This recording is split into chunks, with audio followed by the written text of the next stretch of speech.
validation, now I validate myself.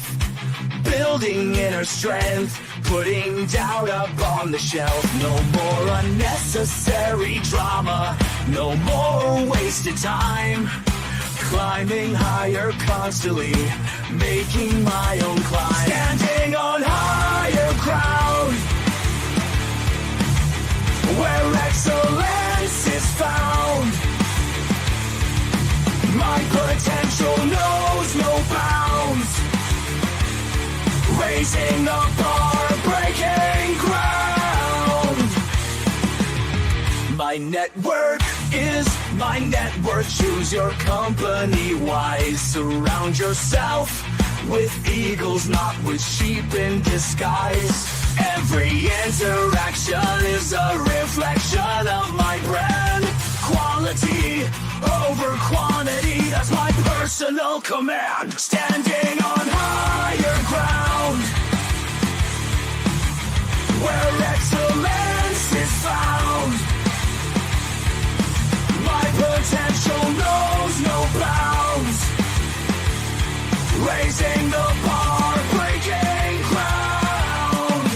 Whoa, I'm not just living, I'm manifesting my vision. Cutting through limitations with surgical precision. My expectations are my compass, my respect is my shield. To mediocrity and chaos, I will never yield.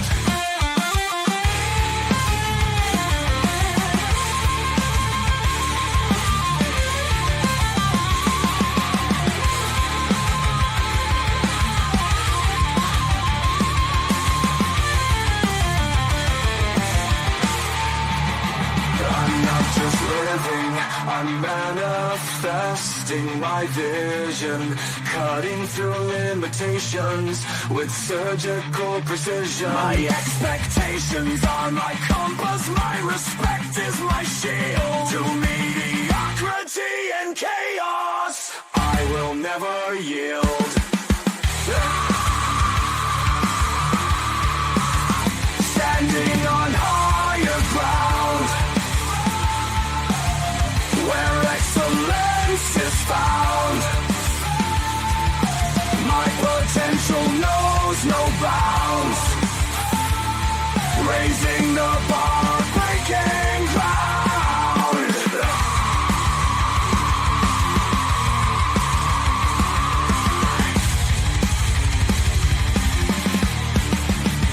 I'm not just living, I'm manifesting my vision. Cutting through limitations with surgical precision. My expectations are my compass, my respect is my shield. To mediocrity and chaos, I will never yield. All right, how you doing, ladies and gentlemen? Welcome to This and That. I'm your host Xander, where we're talking about this, that, and everything in between. Trying to squeeze TikTok on up in here. So, oh, all right, there we go. So they're going. All right, so I appreciate you guys for being patient with me. There we go. Special shout out to OG Kicks. OG Kicks came trolling on in here. Oh, right when I started paying attention to the comment section. All right, so welcome to This and That again. Tonight we're actually going to be doing questions and comments from the fans. I'm going to be getting that pulled up in just a second. As I get that pulled up, we have not had any. Seven found my. Oh, hold on, chill out, chill out, chill out. We're gonna get to that in just a second. Chill out, hold up. All right, so ready to rock and roll. Okay, so we don't have any updates for you at the moment besides the coins that we were supposed to be talking about on Monday. I did find some information about Donald Trump making a claim about not having to pay taxes, and I was like, oh, cool, we can cover that topic coming soon as to how he pulled that off. So you guys are going to be able to see that in upcoming shows. We are live 7 nights a week. We were supposed to start about 20 minutes ago, but I gotta tell you guys on a regular basis, we do not let the sun rise without going live, but we don't always start on time, and that's why we ask you guys to like and subscribe, and then hit those notification buttons so that you're notified when we go live. And then take a look at the membership on YouTube so that you can see what we got going on in the membership, because we release information on a daily basis, daily, weekly, monthly basis on all kinds of stuff that'll benefit you and aid you in your abilities to make, save, and invest money, which is kind of what we talk about throughout the show, so that you guys can learn different ways to improve. Because there's something in most people's lives, because like we got what 76% of America that is not where they want to be financially in life, living paycheck to paycheck, and as a result, you find yourselves in a position where there is something that you would like to be better. And we cover a lot of things in hopes that some of it will effectively aid you in your ability to change the way you make, save, and invest money. So that's why we start off the week with, like, Monday, we talk about how the economy is changing so that you can pay attention to how the new rules and regulations are interfering with your ability to make, save, and invest money. And then we start talking about different ways to make, save, and invest money. And I know that sounds really redundant, but you got to realize, look, first we have to figure out how the rules are changing. Then we have to figure out how to change with the rules. Because when it is situations that are beyond your control, you have to put in the effort to navigate around what decisions that are being made around you, because you can't control the decision, you can't control the outcome of their decision, but you can't control how that outcome impacts you. And that's what we discuss on the show on a regular basis. Now, on Wednesdays, we talk about different countries around the world that you can invest in and potentially live in. That's probably cheaper than the country that you're in, especially if you're in the United States or potentially Hong Kong or one of those other expensive countries in the world. Then we give you guys on Thursday, Friday, and Saturday information that you can benefit from for personal improvement, personal development, uh, relationship topics, socialization, negotiations, building your brand. You know, we have raises, promotions, retirement, forced retirement, early retirement, termination, severance packages. We discuss all this stuff on the show. How you can go from being a W-2 worker to working for yourself, different ways to either build your business online or build your own brick and mortar business and automate that so that you don't got to be there every day. All of the stuff that you need to be successful, that's what we cover for you on this show. And then on Sundays, which is today, we talk about questions and comments from the fans, which is questions that you guys have about your situations that you can potentially get some insight on that can aid you in your ability to benefit from making some changes on your decision making skills. Because first, you change the way you make money. And when you change the way to make money, you bring more money in. Then you have to change the way you look at money, how you use money, how you value uh, money, and how you try to keep that money. And that's going to be your decision making skills. So your personal decisions in life, because no matter how much money you make, you could be $1 million person spending $1,002,000 and be $2 in the hole.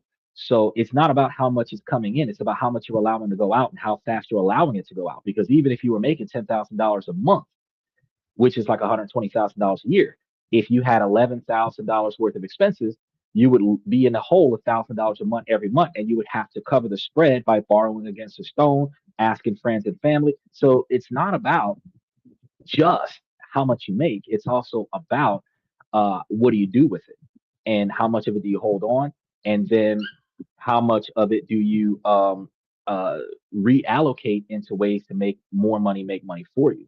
So we're going to be covering a lot of that stuff over the entirety of the show. But today, with questions and comments from the fans, we're going to be covering some comments, questions, statements that I have come across, and we're going to answer them. We're going to respond to them. We're going to give you guys some insights, and then you guys can for sure go somewhere and do some research and double check what we got to say, and then verify it. And then if you got comments, you got questions that are appropriate questions, appropriate comments, then feel free to put those comments into the comment section, and I respond to the appropriate comments.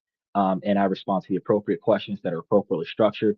So today would be the open-ended show, because usually throughout the week we ask you guys to stay on topic. Today we don't necessarily have a topic outside of the person who just asked the last question or just made the last comment. So if the questions and comments start getting out of control, those people get blocked and banned. But if they're kind of reasonably just inappropriate, they get ignored. So we are live and we are a highly interactive podcast, but we're only interactive with the people that are appropriate and respectful. So let's recognize that. What the heck? Yeah. All right. That's going to be a short video for another day. She is. You should have did that before the show. Lord. All right. Let's go ahead and get started with some of these comments. I am 47, found my wife is 45, texting another guy today. We've been together 9 years. Went to give her a hug from behind and saw her Oh, hold on. texting Y'all can't someone. hear it on TikTok. Decided to Hold on. watch for a few We gotta I was just sitting over here thinking, wait a minute, TikTok can't hear this. Hold on. I wonder if we could do both. Um, seconds come on, I'm out of gonna keep it curiosity. Saw the because name and that it was someone from her work. Then asked her who Cal, not real name, is. She jumped and said it was her female coworker that had bought her shampoo, which she quickly showed me. I knew something was off. The name was a guy's name for a start. I just said, is Cal a girl? To which she responded, yes. I then went to finish making dinner while she sent in the laundry room. Okay, pause real quick. So far, this person has explained over on the YouTube side of things that he thinks his girlfriend's cheating on him. They're like a couple years apart.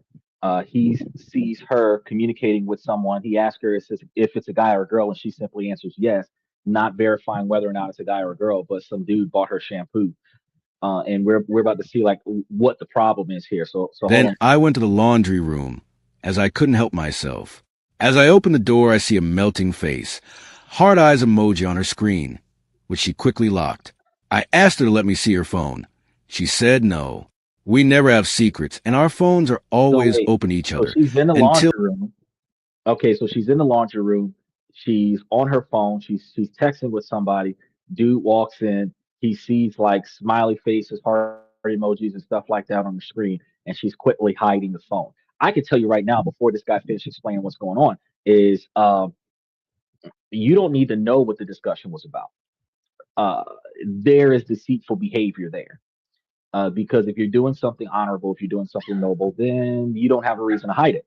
So if your partner walks in on you doing anything other than creating a surprise event for your partner that you don't want them to know about so that you can surprise them about it later, then ultimately you're in a position of recognizing that you should be able to tell your partner anything, just about anything. But even if you're the kind of relationship where you tell your partner, oh, yeah, I'm planning your surprise birthday party. So you don't need to know what I'm doing as far as the details. You just know that whatever I am doing is about you. So as a result, you'll see the outcome when I present it to you. That's still fair game because if I'm on the phone and you come, hey, hon, what you doing? I'm planning your surprise party. Done. Oh, well, let me get out of here so that you don't, so that I don't spoil the surprise kind of thing. That is mutual respect between one another. You're not keeping general secrets from each other. But if you're on the phone and you're having a conversation with somebody and that conversation turns into you hiding the phone or slamming the laptop shut or anything to that effect, in that particular dynamic, you're creating a betrayal in a relationship specifically because a monogamous relationship, any relationship, requires trust and it requires loyalty and it requires dedication.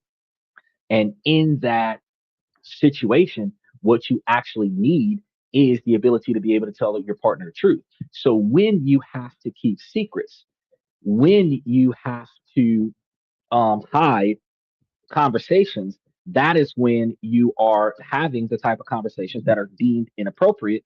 Because if your partner cannot know about it, then it is not supposed to happen. Plain and simple.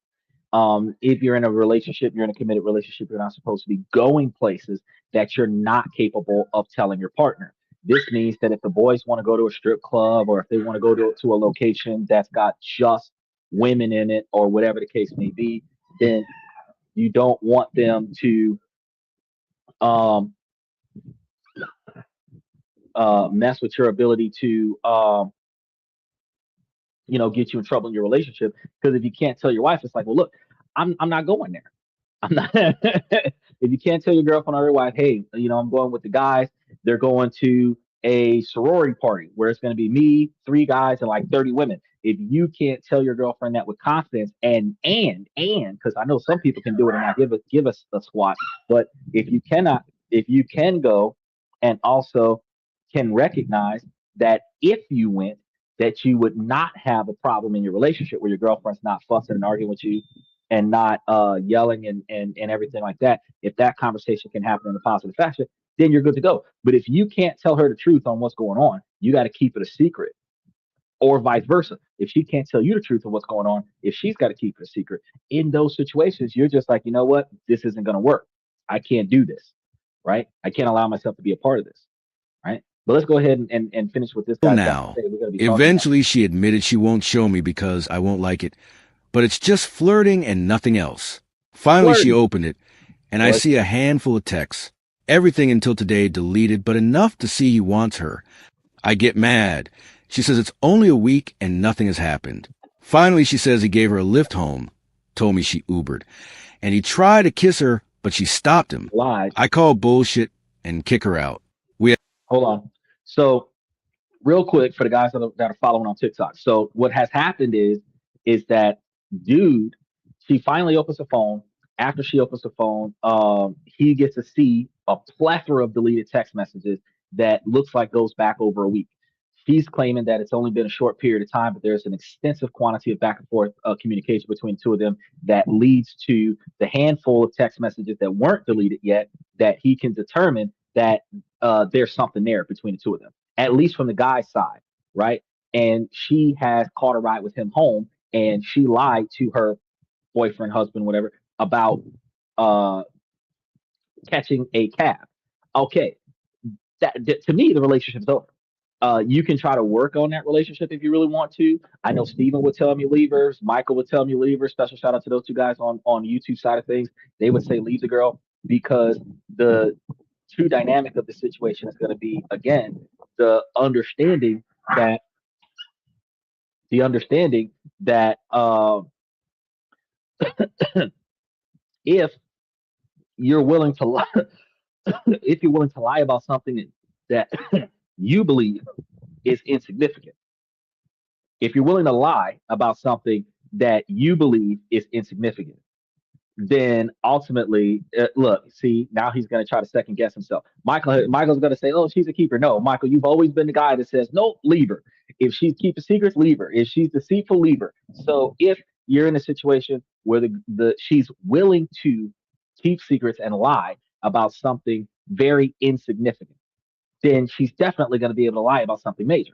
So if it was just casual conversation that she might believe that she would take incorrectly and assume that it is inappropriate, and she's doing it, she's tolerating it. She recognizes your non-negotiable expectations for behavior, and she's ignoring them. That is, I know you're going to say run, but that is a very, very devastating and detrimental position to have in your relationship. Because think about this: if she knows that you're not going to like this, but she's doing it anyway, it's a matter of time before you find out about it. But as long as you don't find out about it, she's going to keep doing it. This means that if this was to progress to an affair, that affair would be, she would make up an excuse. Oh, I was vulnerable, or some, they'll spin it and blame you for it and make it seem like you did something wrong. And probably you did, but that doesn't justify it. But they'll take the blame off of themselves and put the blame on the other person and say, oh yeah, it was whatever it is that you did that caused me to be doing this for 2 years. Nah. Look, I can tell you things can happen in certain situations if you allow it. If you don't allow it, there's certain things that you can't prevent. For example, if you're sitting unnecessarily close to somebody, they can come and give you a kiss, and you can't stop them from initiating the kiss, but you can immediately push them off of you. He said, "Can I play victim?" Well, I mean, you're 71 years old, Michael. You can play whatever you want to play, but the truth of the matter is that uh, the the first person accountability and then responsibility kick in before anything. You yourself allow yourself to be in certain situations. You yourself should be aware of your surroundings. So you yourself should be able to tell if the person sitting next to you might have somewhat of a thing for you, even if it's a misguided assumption that they like you when they don't. You would sit far enough away from them that it isn't perceived that you are into them if you're not into them, right? If they're leaning in for a kiss and you're like way over here and they're way over here, when you see them leaning in, you don't have to let them connect. You can dodge that the way you dodge in your relationship when your boyfriend's trying to give you a kiss and he's right up against you. So if you can dodge your husband or your boyfriend's kisses, there's no reason why in general public that you're just standing there with some random stranger and you're not dodging that guy's kisses. If you're allowing that guy to kiss you, you're making out with this dude, and then you're going to come back and tell your boyfriend, "Oh, it was an accident. He kissed me." Yeah, you stayed still and let it happen. So, first person accountability, you have to recognize that you cannot blame somebody else for what you allowed to happen, right?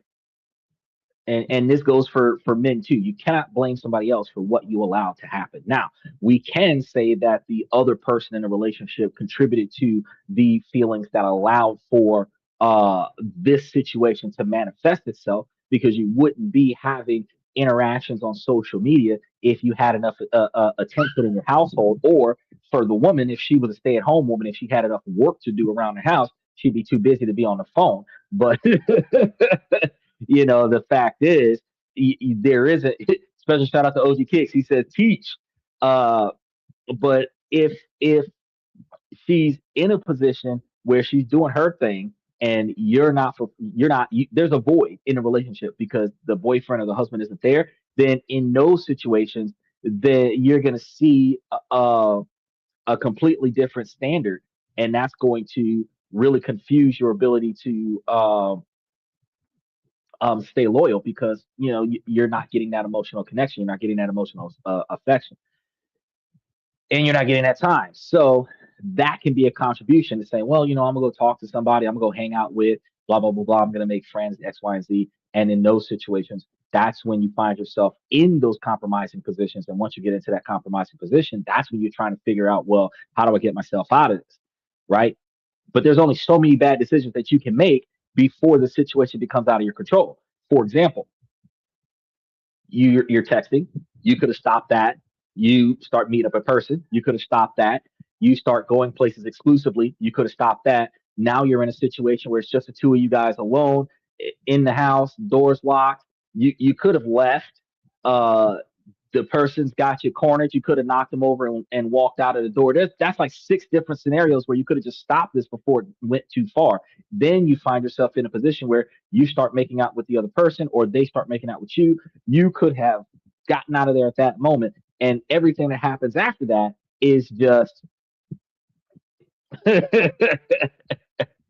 you just went with it, right? So a series of events that you allow to happen as a personal bystander in your own decision making. And ultimately, after the affair is over, you go back and tell your partner, when your partner finds out, when you confess to your partner, "Oh, it wasn't me, it was them. They did it. I was vulnerable, victim, victim, victim." You let it happen. So dude's kicking her out. Let's see what else he's got to say about this. I have 2 kids, a 5-year-old and my 14-year-old stepdaughter. That's hers. They stay. I look up the texts in my online account. They first started texting a month ago. I message and ask if she's telling me the truth about the timeline. She says she already told me, and I'll just believe what I want anyway. She sticks to a week. My mind is made up that the trust is gone. I text. All right, so he's found a text message from over a month ago. She's saying that they only been talking for a week. Yep, that relationship is over. Her guy in work, which is a supermarket, that he's a piece of shit. He reads but doesn't respond. I want to go there this week and make a scene. Call him out in front of his co-workers. He's married with a kid, and I'd love his wife to know. How should I proceed? Update. There's a lot to say since my last post. Much has happened, so this might be long. For 2 days after it happened, I was filled with rage. My natural instinct was, it's over. Kick her out, lawyer up, nuke everything. I didn't. What I did instead was research everything. I found a deleted text, found his real first name, packed my wife's stuff and messaged to pick it up. Then I talked to the kids, made sure they were okay, and I took a day to calm down and process everything. After a day, I decided to message my wife to talk in person. We arranged to meet a few days later. We met and talked, and I heard her out. Not just what happened and the gory details, but Okay. why it happened. Nothing happens in a vacuum, and the story you guys read didn't have much context. The truth is I checked out years ago. I stopped touching her, hugging her, even caring about her. She asked to bring her mother to visit for years. All right, pause. So, as an update, guys, so far he's explained over here on the YouTube side of things. He's explained that he was going to go and fight the other guy, but then he changed his mind. He calmed down a little bit. He calls the other guy, tell him come get the girl's stuff. He had put the girl out. He kept his kids. He's got the woman somewhere else. He's not even paying for her to stay somewhere else. He's just like, nope, this isn't going to happen. Now, he has doubled back to communicating with his wife. His wife has started explaining to him what was going on, and now he's admitting where he went wrong here because his original request was, what does he do about this? Does he go and fight the other guy, or what does he do?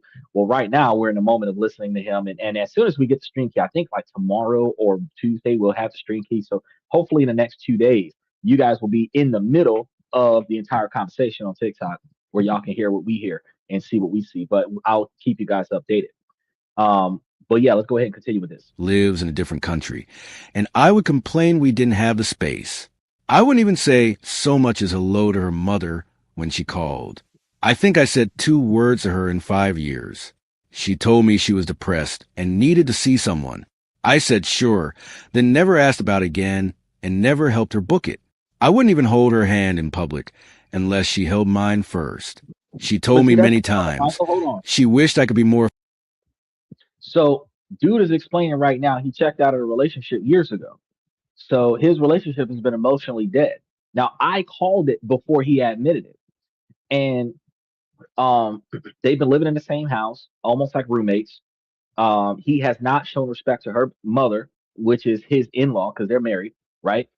And they are supposed to be bringing her mother to his house so that they can all like spend some time together. If he's not giving her the emotional validation that she needs, her mother could kind of support her emotionally a little bit. We don't know what's causing him to check out of the relationship, but for whatever reason, he's not doing his part. So when this is not necessarily a retaliation, but it is how do I identify that? This is the consequences of the man's behavior, because the wife didn't get the attention that she needed. She ended up getting that attention from some other guy. And at least for the last month, if not longer, out of 5 year marriage, where like the last year or two, she has had no real connection with her husband. She's in this situation where she's talking to a new dude. Well, that was the husband's fault, because the husband should have been giving her that attention this whole time. So had he been doing his part, there wouldn't have been an extra guy. But because there is an extra guy, now he's reassessing his relationship, start getting territorial. He took the relationship for granted at first, and now he's territorial about the relationship. I can only tell you that, in all honesty, it's a rough observation, but this isn't the time for separation, Michael. Technically, they already separated because he kicked her out, but truthfully, since he caused the problem, I still believe the relationship is kind of over. But if he caused the problem initially, his ability to rectify his failures in the relationship is, since the relationship allegedly has not, the secondary side relationship has not progressed to a physical, intimate relationship, that he put in the effort to reconcile with his wife and work on the relationship with her, because otherwise, again, you can't blame somebody else for what you did, right? So, oh, she cheated because you abandoned the marriage. So the initial problem was you abandoned the marriage. The secondary problem that you're pissed off about is that she cheated. That doesn't work that way. You have to, first person accountability is what caused the initial problem, the core problem. And then from there, Michael says, after mother-in-law, he's not getting along with his wife to have one problem, then bring the mother-in-law, double trouble. Well, That depends on what kind of person you married. Because if she's a family oriented person, she's got a mother in another country. She moves in with you. If she wants to spend 2, 3 weeks, a month, 2 months with her mom, there's one or two ways that you accomplish that. You either bring mom here or you send your wife over there. That's kind of how that works. So if you don't want mom in your house and you recognize that you've already checked out on your wife, you could get your wife a 3 month trip to another country, which gives you the ability to recoup your situation, keep the kids, send wife to another country, do your thing. Then when wife comes back, if you still love your wife, you'll miss her, you'll bring your wife back. That would make more sense. So instead of just saying, who cares about the mother-in-law, if mom lives in another country and the daughter wants to see mom, you make it happen. And the daughter should be able to see mom in person. You make it happen. Michael says send the wife to her. But that would have been a more appropriate position for him to have, because if he was sent the wife to the mother for 3 months instead of abandoning his relationship emotionally for a year or two, then he ultimately could have preserved his marriage, because he could have gotten the distance from his wife. Absence makes the heart fonder, and then bring the wife back, and then everything would have worked out, because he could have then started working on a relationship after that. He says, one-way ticket. Well, a one-way ticket, if you're done with the marriage, then yeah, you could one-way ticket your wife back to another country, especially if she's not from here. But you also got to recognize that there are some implications in divorce where you could be perceivably abandoning your wife, because if you get her a one-way ticket and send her out there and she doesn't have a job and she doesn't have a way to get back, you've just distressed your wife in another country. She could still potentially divorce you in America. She can still take more than half of your stuff, alimony, and a lot of punitive damages for you abandoning the marriage, shipping her off, and then abandoning her in another country. So there are some consequences for that particular type of decision. If she's willing to go and not come back regardless, then by all means, yeah, you can just send her off and part ways, and don't even have to get the divorce. Keep the kids, do your own thing. You don't need child support, but you're not paying alimony, and just make it work. Right? Everybody's satisfied. In a situation where everything is cooperative, then that makes sense. But in another scenario where usually a bitter person, just like this guy was bitter when he found out that his wife was having an emotional engagement with this other guy, he wanted to destroy the other guy's marriage by telling the other guy's wife that he was doing stuff that he wasn't supposed to be doing. If the two of y'all are fucking up, the woman over here, that's not for her to be destroyed. You don't need to. Why are you going to cause more problems over here in this woman's marriage to make the man that's cheating with your wife suffer the way you're suffering? But why are you going to do that and then make his wife suffer if she's in the dark and she didn't know that this was happening? So when you think about the fact that people are bitter, if you abandon the wife, emotional distress, legitimate distress, because you dumped her off in another country, she could get a good lawyer under your dollar and then clean you out for that. And what people typically do in divorces and breakups is they go after you and try to take everything they can and destroy your reputation, destroy your identity, and fix it to where, if at all possible, you can absolutely not recover from that relationship. That's the goal when they try to literally destroy you. So ultimately, if you're sending her off in a one-way ticket, she's got to agree to that.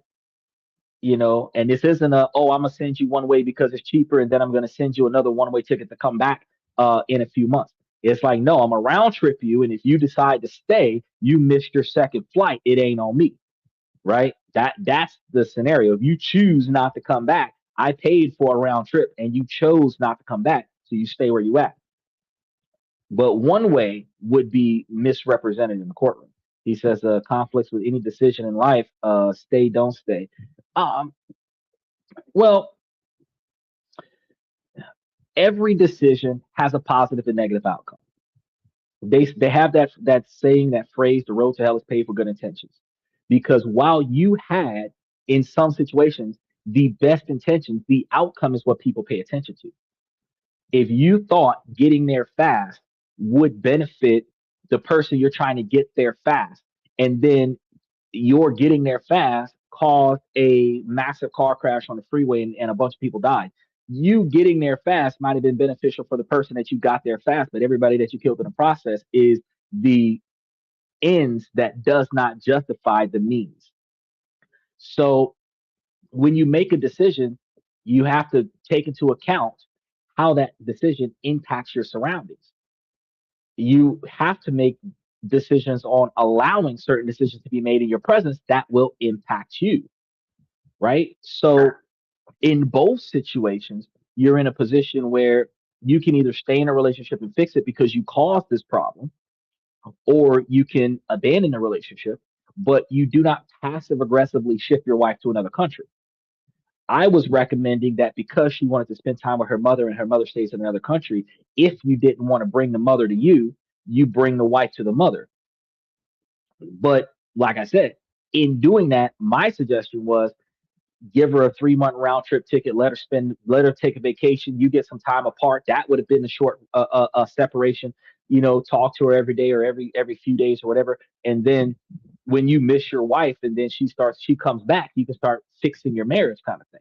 Because if you see her every day, you check out, but you don't really pay attention because a lot of times a person's love language is like orbiting the vicinity of another person. You don't have to acknowledge them at all. Just because you know they are there, you're content. That's not the other person's love language. The other person might need physical connection. The other person might need interaction. The other person might need acts of service where you're doing stuff for them to make them feel valued or valuable, right? So if your love language is being in the same place at the same time, no matter how far away I go, no matter how much I'm mad at you, I'm always coming home to you because that's my love language is to orbit your vicinity.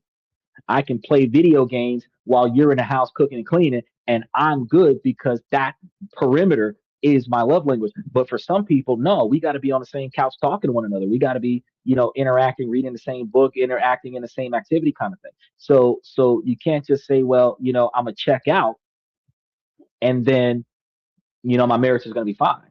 It's not gonna be fine because there's more than one person in the marriage, right? So you can't just get rid of your wife because you screwed up your own marriage. You have to fix your marriage because you caused it. So if you're destroying your marriage by checking out, caused your wife to start talking to other dudes, you got to forgive her for her response to your negative behavior because you caused it. It didn't lead to a physical affair. So there isn't that big of an issue here, and you can fix that. And you probably should if you want to stay in a marriage. You probably should. Affectionate, Let's see. like when we meet and before our son was born. I just said I'm not like that. The truth is, I just didn't care enough to do it. There were so many instances of this, it hurts me You inside didn't even care to when I be in a think marriage. about it. I really neglected her at best, and at worst, I was just plain mean to her. Yet she still loved me and tried to make it work. For years, So he if was I being wanted sex, she a was butt always into it and never turned me throughout marriage. down. She would still try to hug me randomly, but I wouldn't hug back. I rejected her sometimes when she wanted it. When she started working, she gave me half her paycheck every month without question. I took And he care of didn't have finances, and I am the Wow. breadwinner. I just took the money each month without even acknowledging she sent it. In the meantime, she was saving $150 a month to get enough to bring her mom over, something I could do with a simple bank transfer. When she started doing late Wow. shifts to get more money, it became an inconvenience for me to pick her up at midnight. I told her I couldn't leave the kids alone that late, but the truth was I was just lazy. But I wouldn't let any guys from work drive her home. It was either Uber, different guys she doesn't know every night, or female coworkers. It was inevitable that coworkers would offer, Wow. and one day she would make connection F someone. You see, my wife lights up the room. She's See that? incredible.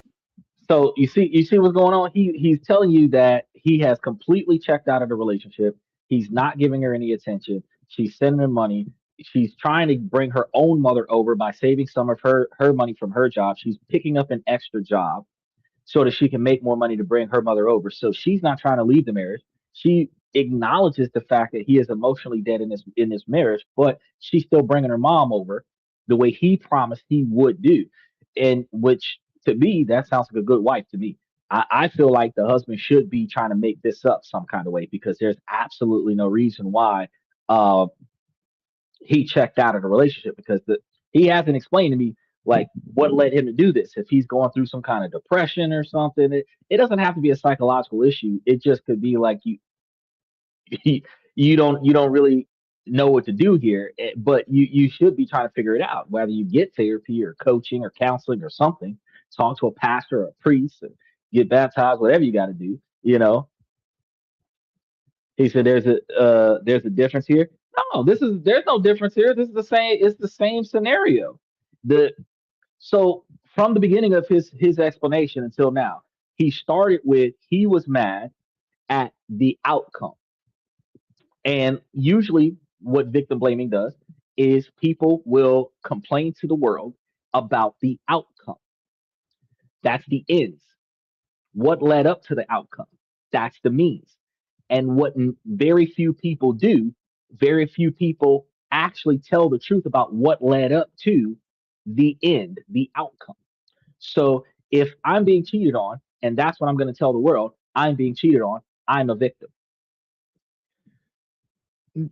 Everybody's going to say that cheaters are garbage, cheaters are trash, they don't deserve to be in marriages and relationships and blah, blah, blah, blah, blah. I am one of very few people that says, hey, it takes two people to screw it up, two or more people screw it up. So it's not just the cheater's fault to get into the affair. It is the other person in a relationship being cheated on that contributes to the affair. Nobody wants to agree with that. They want to say, no, it's just a bad decision of the one person. No, it's not. Because the person who chose to cheat, if that person was dedicated to the person being cheated on, something happened that led to the cheater deciding, I'm going to cheat.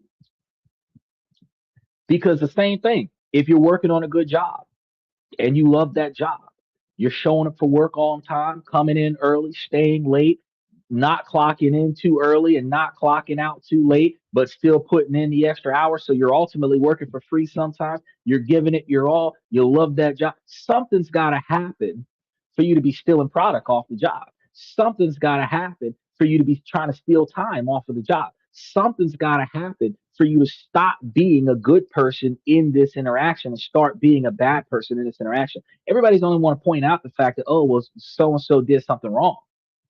But what led to it? If you're the star employee and now you're walking out with towels and cleaning products and stuff, that's probably because you don't have enough money to wash dishes and wash clothes and stuff at the house. If you're walking out of the store because what are they stealing? Are they stealing food because you're working at a fast food restaurant? You don't have enough money to feed the people at your house. You're bringing extra food home from work to feed the people at the house. You're clocking in early without actually doing any work because you want to get paid while you're there and then get paid until you leave, even if you haven't done anything yet, because you're trying to bring more money into the house because you don't have enough money. Something happened that led to that behavior. If you're sleeping on a clock, that's because your ass is tired. What's got you tired? Working double shifts might be an issue. So instead of the boss just writing you up and firing you for falling asleep on a job, the boss should recognize, man, dude's been doing double shifts all week long. Let me not force this person or request this person to put in so many double shifts so that they're not falling asleep on a job. You have to point out where the problem started and then fix it from there, not just penalize the outcome. Michael says, does he get along with the mother-in-law? He said that he ain't talked to the woman. He ain't said two words to the woman in 5 years. I don't know what his beef is with the mother-in-law. The mother-in-law stay in another country. When the mother-in-law call on the phone, he don't even talk to the woman. So at the end of the day, he ignores that woman's very existence. He's got this wife. He's got 2 kids with the wife, and he ignores the wife. Michael says, but he was a good boy. No, he wasn't. That's the wild part about it.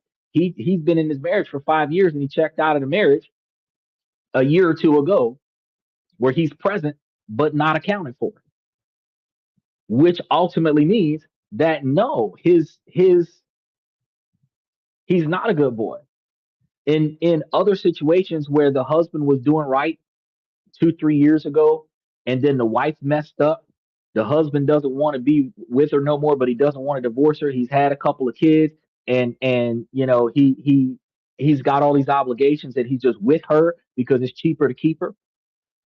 In that situation, he checked out because she did something wrong. In this situation, he's admitting that he has had absolutely no positive contact with his wife in about 2 years. And as much as she has tried to rekindle to the best of her ability, he has not entertained it. That's not on her. That's on him.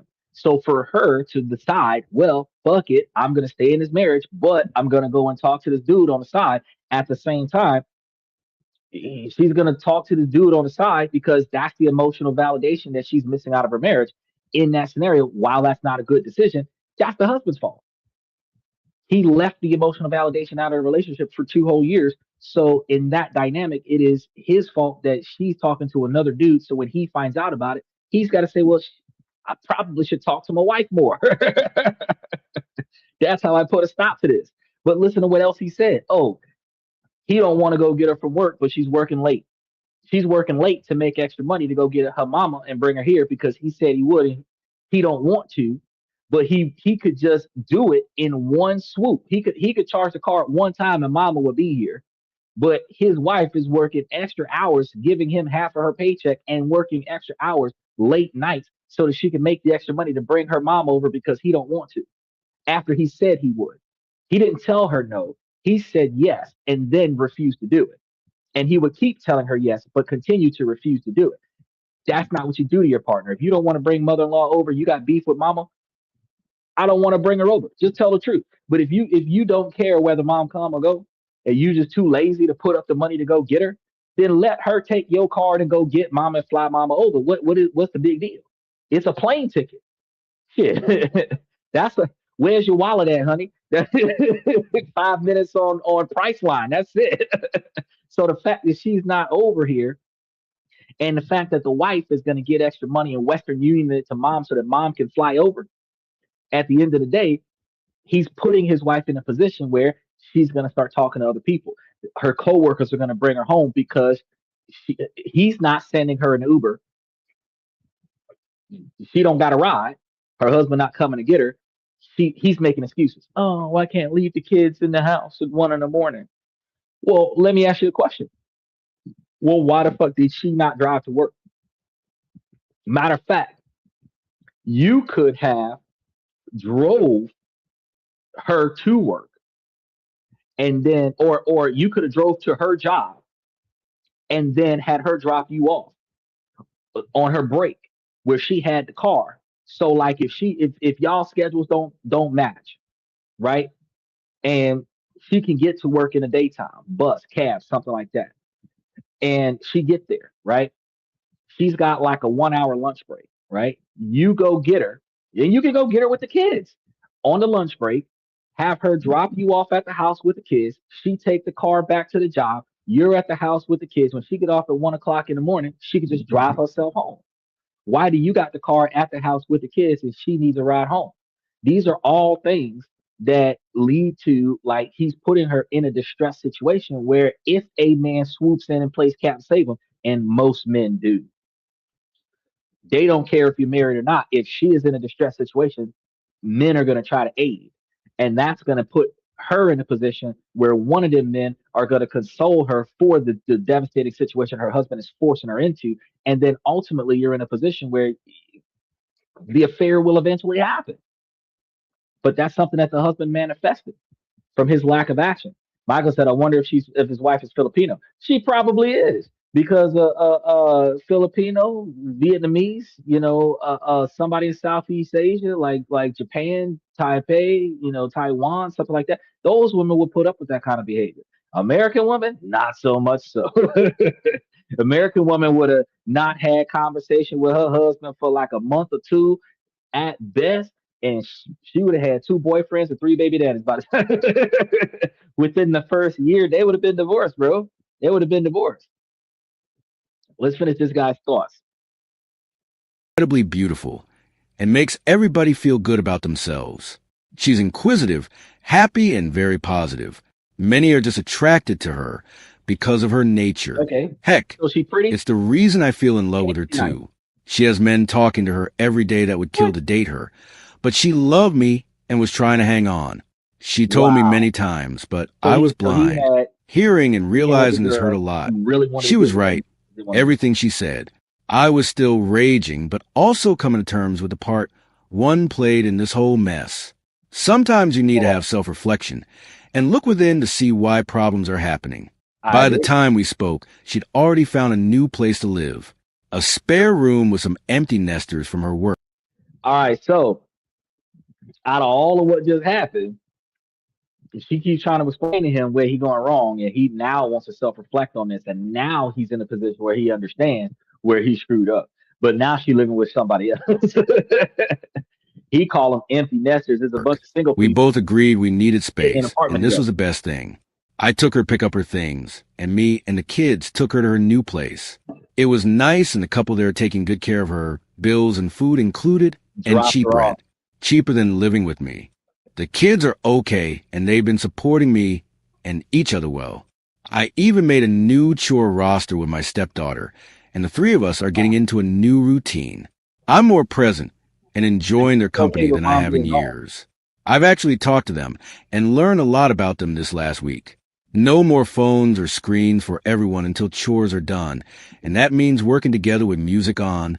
Yesterday, we met up as a family with plans to take my wife to sew some shopping and then to her place and come home. We ended up going to a restaurant, then an indoor. So notice how the guy is continuing to explain how now that he's checked back in and started paying attention, he realized that he's been distant with the kids too. And now he's starting to bond better with the kids. And now he's starting to bond better with the wife. All it took was self-reflection, but the self-reflection happened after he caught her having an emotional affair with somebody else on social media. Fun park and having the best time we've had in years.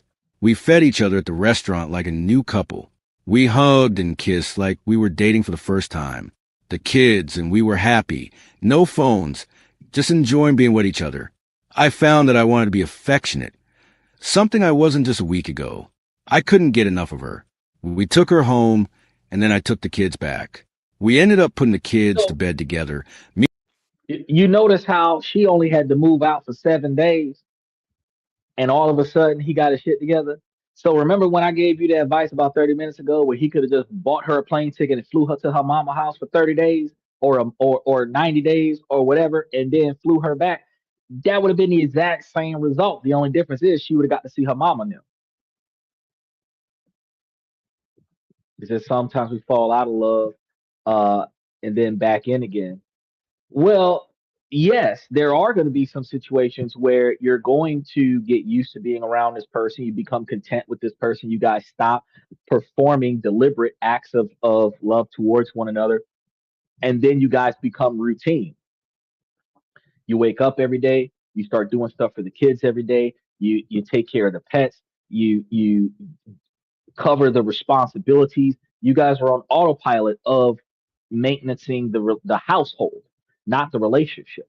Maintaining the household is not maintaining the relationship.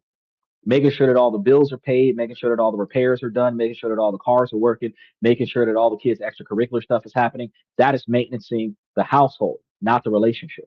The relationship between the husband and the wife still requires maintenance, taking each other out on dates, having quality time with each other, doing random projects just the two of you. Maintaining the family relationship is doing family projects, the wife, the husband, and the kids. But it's always going to be a dynamic where you have two sets of responsibilities. And most relationships abandon the first one, which is the husband and wife relationship. A lot of fathers abandon the relationship with the kids because the fathers are only the disciplinarian more often than not. So they really just love their kids from a distance, and they show their love to their kids by buying the kids what they need, doing the stuff that the kids need done, and then if the kids are in trouble, go and get the kids. But being there to physically express that love and show that love and interact and bond and have quality time and stuff like that with the kids, that's not usually what men do. And a lot of times because men grow up without fathers. So they don't have present men in their lives. So they expect men to leave the nest, bring money or make money and send money back, not necessarily be there and actually be involved in the development of the nest, right? So fundamentally speaking, dude realized where he slipped. And I could see why he recognized that. Be with them and her through WhatsApp. It was good. We're texting regularly and getting back the excitement and intimacy we haven't had in years. We've decided to try and work on things. I know it goes contrary to most of the comments in this thread, but we still love each other. I still have anger and distrust in me. We both fucked up, and it's up to us both to fix it. We're back to an open phone policy, and it's going to take time to trust her again fully. But I really believe if I can give her the love and affection she needs, she'll be loyal. Maybe I'm a fool to many of you, but my family is worth fighting for. Sometimes it's easy to say lawyer up, don't look back and find somebody better. But perhaps it's you that's not the best, and they could do better. I stopped seeing her as my wife around the time my son was born. I only saw her as... So Michael says, life is fun, better grab it, make your life 100% better, just come and learn. Yeah, the whole thing is that he realized that if he gives his wife the affection that she deserves, that she'd probably stay loyal to him. She stayed loyal to him for 5 years, recognizing that he walked out of the relationship emotionally like 2 years ago. So if he gave her the love and affection that she's been missing for the last couple of years, their marriage would be fine. You know, and yes, most people quickly find fault in the other person and then run for divorce. But you have to recognize, and I'm going to be real with you. You can only find fault in someone else that you have been able to recognize in yourself.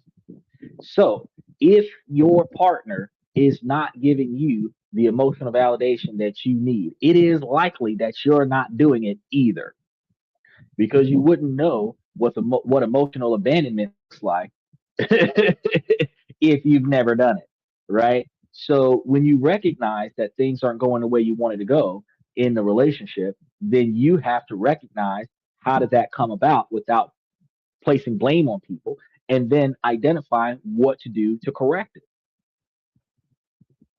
Michael says, sometimes I love her, sometimes I hate her, but I couldn't live without her. Ozzy Osbourne. That's a good song.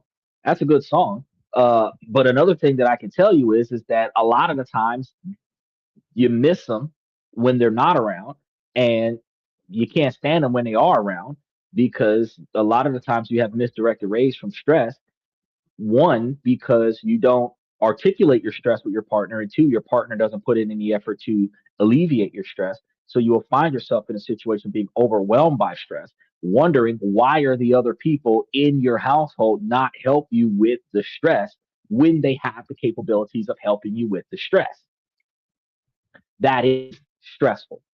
It's like if you were the only person rowing the boat because you were the only person in the boat, you wouldn't have a problem.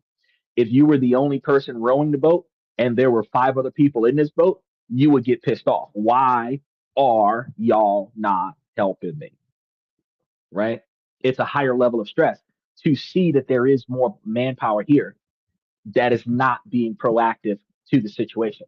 If you were digging a ditch, if you were cutting grass, if you were washing a building, anything that seems like a task too big for one person, if there's more than one person there that could be contributing to that task, but you're the only person contributing to that task, that's when you get pissed off and ask yourself, well, why the fuck is everybody here if nobody's putting in the work?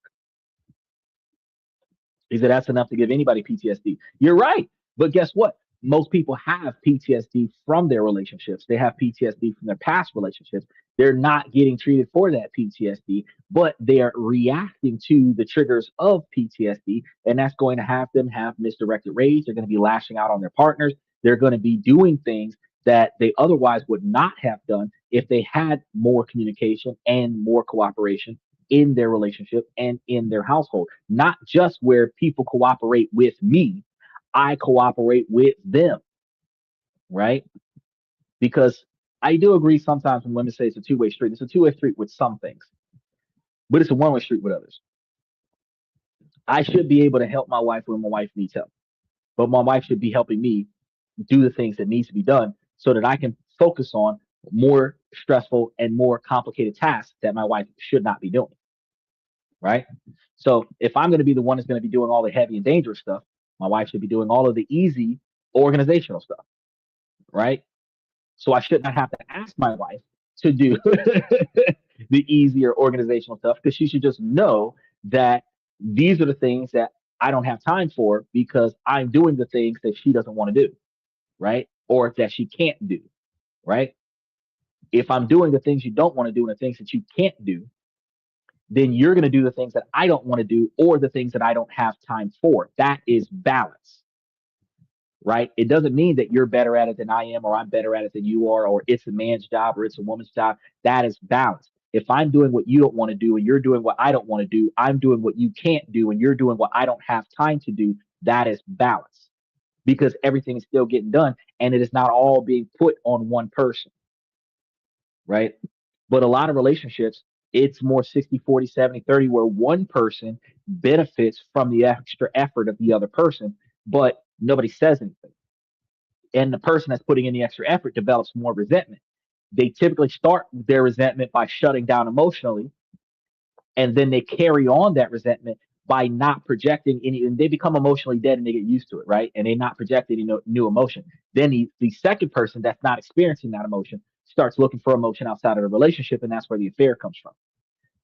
And notice, it wasn't just, oh, women do it or men do it. Whoever ends up being the byproduct of resentment ends up not experiencing the emotion that they used to experience before the resentment developed. Not knowing what caused the resentment is going to prevent the person experiencing the resentment from being capable of rectifying the resentment. As long as the resentment lingers, the person experiencing the resentment is not going to get the emotional validation or the physical intimacy that they need in a relationship, which ultimately means that that person is going to develop resentment towards the resentment, and they're going to end up in the affair.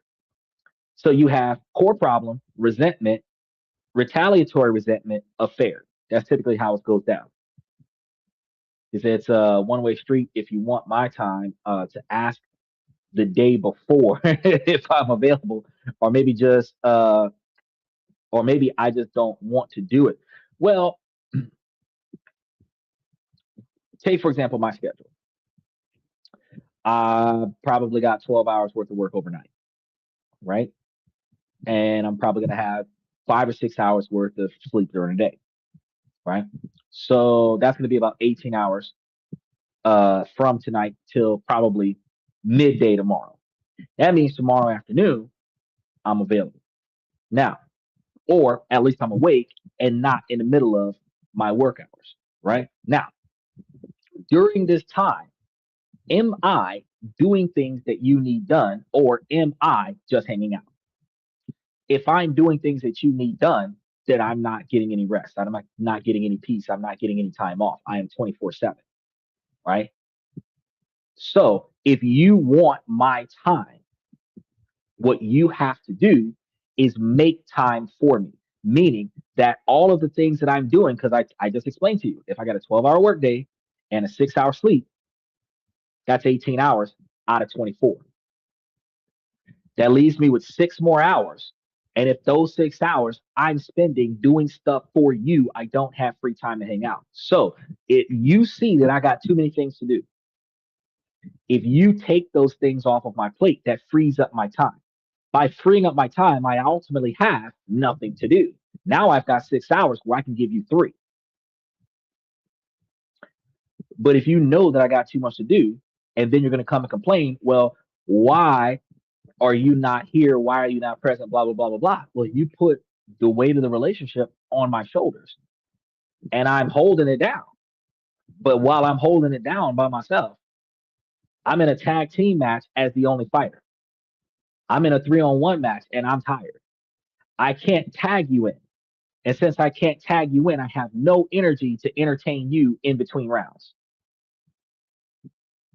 So it's not just I don't want to be bothered or I don't want to do it. It's a dynamic that you recognize that everybody needs an emotional break, a mental break from the stressors in life. The same way that you sometimes need an emotional break and a mental break from your partner. But if you never get that mental break, from the time you wake up to the time you go to bed, you are always in something. It doesn't always have to be physically strenuous. It could be mentally strenuous. You stress will wear you out. So that 6 hours of downtime Between the time I get up and the time I got to get started, if that 6 hours of downtime is me taking an extra nap or me taking a mental break so that I can be prepared for the next 12 hours of hell, then in that scenario, I don't have any time. So can you talk to me today to make appointments for tomorrow? No, because I got so much stuff to do tomorrow. But if you know that my day off is on Thursday, you're going to try to make arrangements to do something with me on Thursday, maybe. But guess what's going to be done on Thursday? All the stuff that I don't got to do the other 6 days out of the week. All the stuff that I don't have time to do for the other 6 days out of the week. And then I'm going to squeeze time in for you. You also are still looking at my partner is overwhelmed. My partner is effectively overwhelmed because out of 24 hours out of the day, my partner's got something rocking all the time. And the majority of it is for me. And if you can't see that in your partner and say, let me start doing stuff to take these responsibilities off my partner's plate, you're asking yourself to be shut out.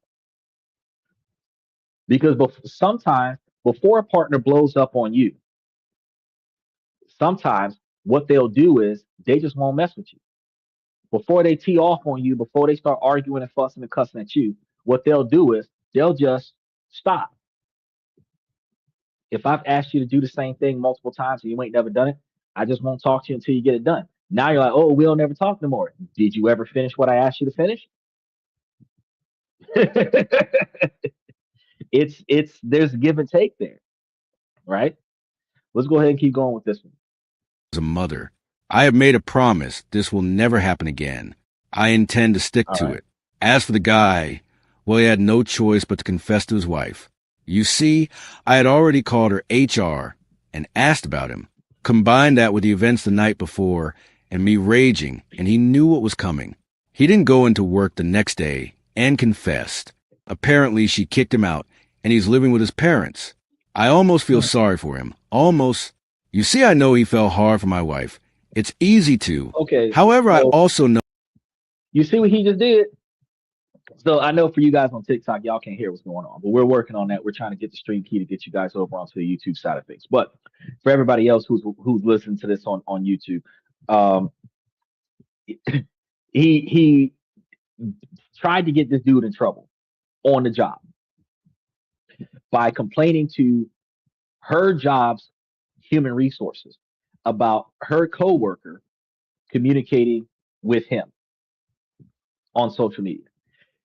Do you see how that pay behavior is inappropriate? Now, because the dude's job is on the line, he's got to go and talk to his wife and tell his wife about how he might lose his job because he was starting an affair with some other dude's wife. And I know some people are, oh yeah, that's good for him, blah blah blah. No, look, that's unnecessary retaliation because the husband that did it caused the problem by ignoring his wife for multiple years in a 5-year marriage, right? And then when he finds out that she is starting to emotionally move on, he's going to sabotage her career by complaining to her job to make the other dude not affiliate with her. And you understand that type of complaint is ultimately a harassment complaint. Yeah, it's coming from the husband, but it's still a harassment complaint.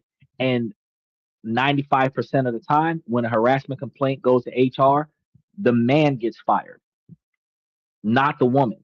The man gets fired. Okay. So when the man doesn't go into work the next day, he's potentially looking for a new job because he's already been reported by HR. If he look at this woman wrong, he could lose his job. So he's going to find another one. Now he's got to tell his wife that he's got to go look for another job because he started a relationship with this woman on his current job, and now he can't stay on that job anymore. Now his wife just put him out.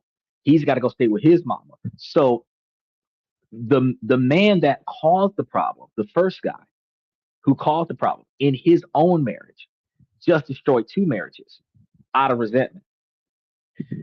That wife, the second wife, the other woman, who knew nothing about what was going on, didn't need to go through that. He could have just kept his mouth closed and worked on his own relationship because recognizing within 7 days of this situation going down, He done made up with his wife and everything. They're gonna work on their marriage and go back to the way things were. So why did this dude have to go and destroy this other man's marriage out of envy and resentment? Like I told you guys over an hour ago, when people are hurt, what they want to do is they want to destroy the other person. They want to destroy the other person. Um, hold on. It looked like I seen some people that was trying to jump in. Were you guys trying to jump in over here on TikTok? Did you guys have something that y'all wanted to say? Because I seen some stuff where it was like, show me. If you guys were trying to jump in, let me know. And then I'll be able to see if I can get y'all in here. Oops, I done pushed the wrong button. What's that button do? Oh, it allows for co-hosts, and this allows extra guests. I didn't see that one. We still working on this, y'all. But no, TikTok was like, oh, have two people come on to the show. If y'all wanted to jump in, even if y'all are here on TikTok, if y'all want to jump into the show, say something, and I'll bring you in. We can turn it into a group discussion because they can hear y'all. Y'all can't hear them. Not yet, at least. But we're gonna work on that. Maybe tomorrow, maybe Tuesday, and we'll have that stream key thing situated. Um, but I was just double checking because if anybody wants to drop a comment uh straight up, just let me know to put you in, and I'll put you guys in. So let's go ahead and see what the next So situation all she really desired was for me to give the affection he was. She will talk to him at work like she does everyone. But there will be no more texting. I believe her. So Her phone is open to me again, and her Google account is on my PC. Besides, once she makes up her mind, there's no changing it. The only time they so got is when he the drove guy her now home, is and that will GPS be me from real now small. on. He's able to If his just tap on relationship it. isn't like mine, he has lost it all and will be paying child support and alimony for his 2-year-old daughter and wife for a long time. Dang, you just caused this man to lose his wife, put him on I went child on 2 support. dates with a man and had a great time. He asked me about my ex and I told him. Then he sent me a long message saying we needed to take a break because I didn't seem over my ex. We then went on 2 more dates a couple weeks later and had a good time except for the fact that he got jealous when I said I was going to go to salsa dancing lessons and also asked me to move in with him. He also told me that he deleted my number after our break because All right, so real quick, we got a new person that's jumped in, and she's dove right in with having a person that she's been talking to, like I guess they just started dating not too long, but she talking to him about her ex, and he thinks that she's not over her ex, and now he's allegedly, according to her, getting jealous about the fact that she is um, going out salsa dancing, probably because she's going out with another dude. Uh, because salsa dancing is a two-person thing. There's got to be a second person. So unless you're going out with your homegirls, which very rarely happens, salsa dancing would likely be uh, you and you and some other dude. And then she's saying that a dude deleted her number when I guess they broke up after a little bit of time of dating, and now all of a sudden they are um, starting to talk again. So hold on a second. FX Trader says if you want to get fired, start a relationship at work. You ain't lying, bro. This is one of the worst things that men do in life is we find a way to become attracted to one of the girls on the job. Worst place to pick up chicks because the men always get fired. If something happens, people will talk bad about the woman behind the woman's back throughout the job. She'll have a bad reputation. It might slow down her ability to get promotions, if anything, but she'll always have her job. Something happens with the chick where the dude is he gets fired. He gets fired. Dude, zero tolerance. Dude gets fired. Harassment on the job is not uniform. Harassment on the job, the man gets fired, the woman gets shamed. That's it. The man is gonna get shamed, but the man is gonna get shamed and get fired. The woman is just gonna get shamed. Okay. So it is the worst thing in the world for a man to do to go and look for, or not look for, but allow any type of relationship to happen on the job. I understand we can't control our feelings, but we control how we react to them. You might have a thing for, you might have an on the job crush that your on the job crush never finds out about because you never project those feelings on the job. And you don't interact with your on the job crush off the clock. Strictly professional. You should be more professional with your on the job crush than you do with the people that you don't have a crush on. Right? That should be the thing. Because you'll lose your job real quick.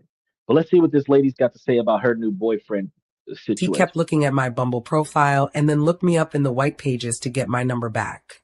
Anyway, I told him it was too fast.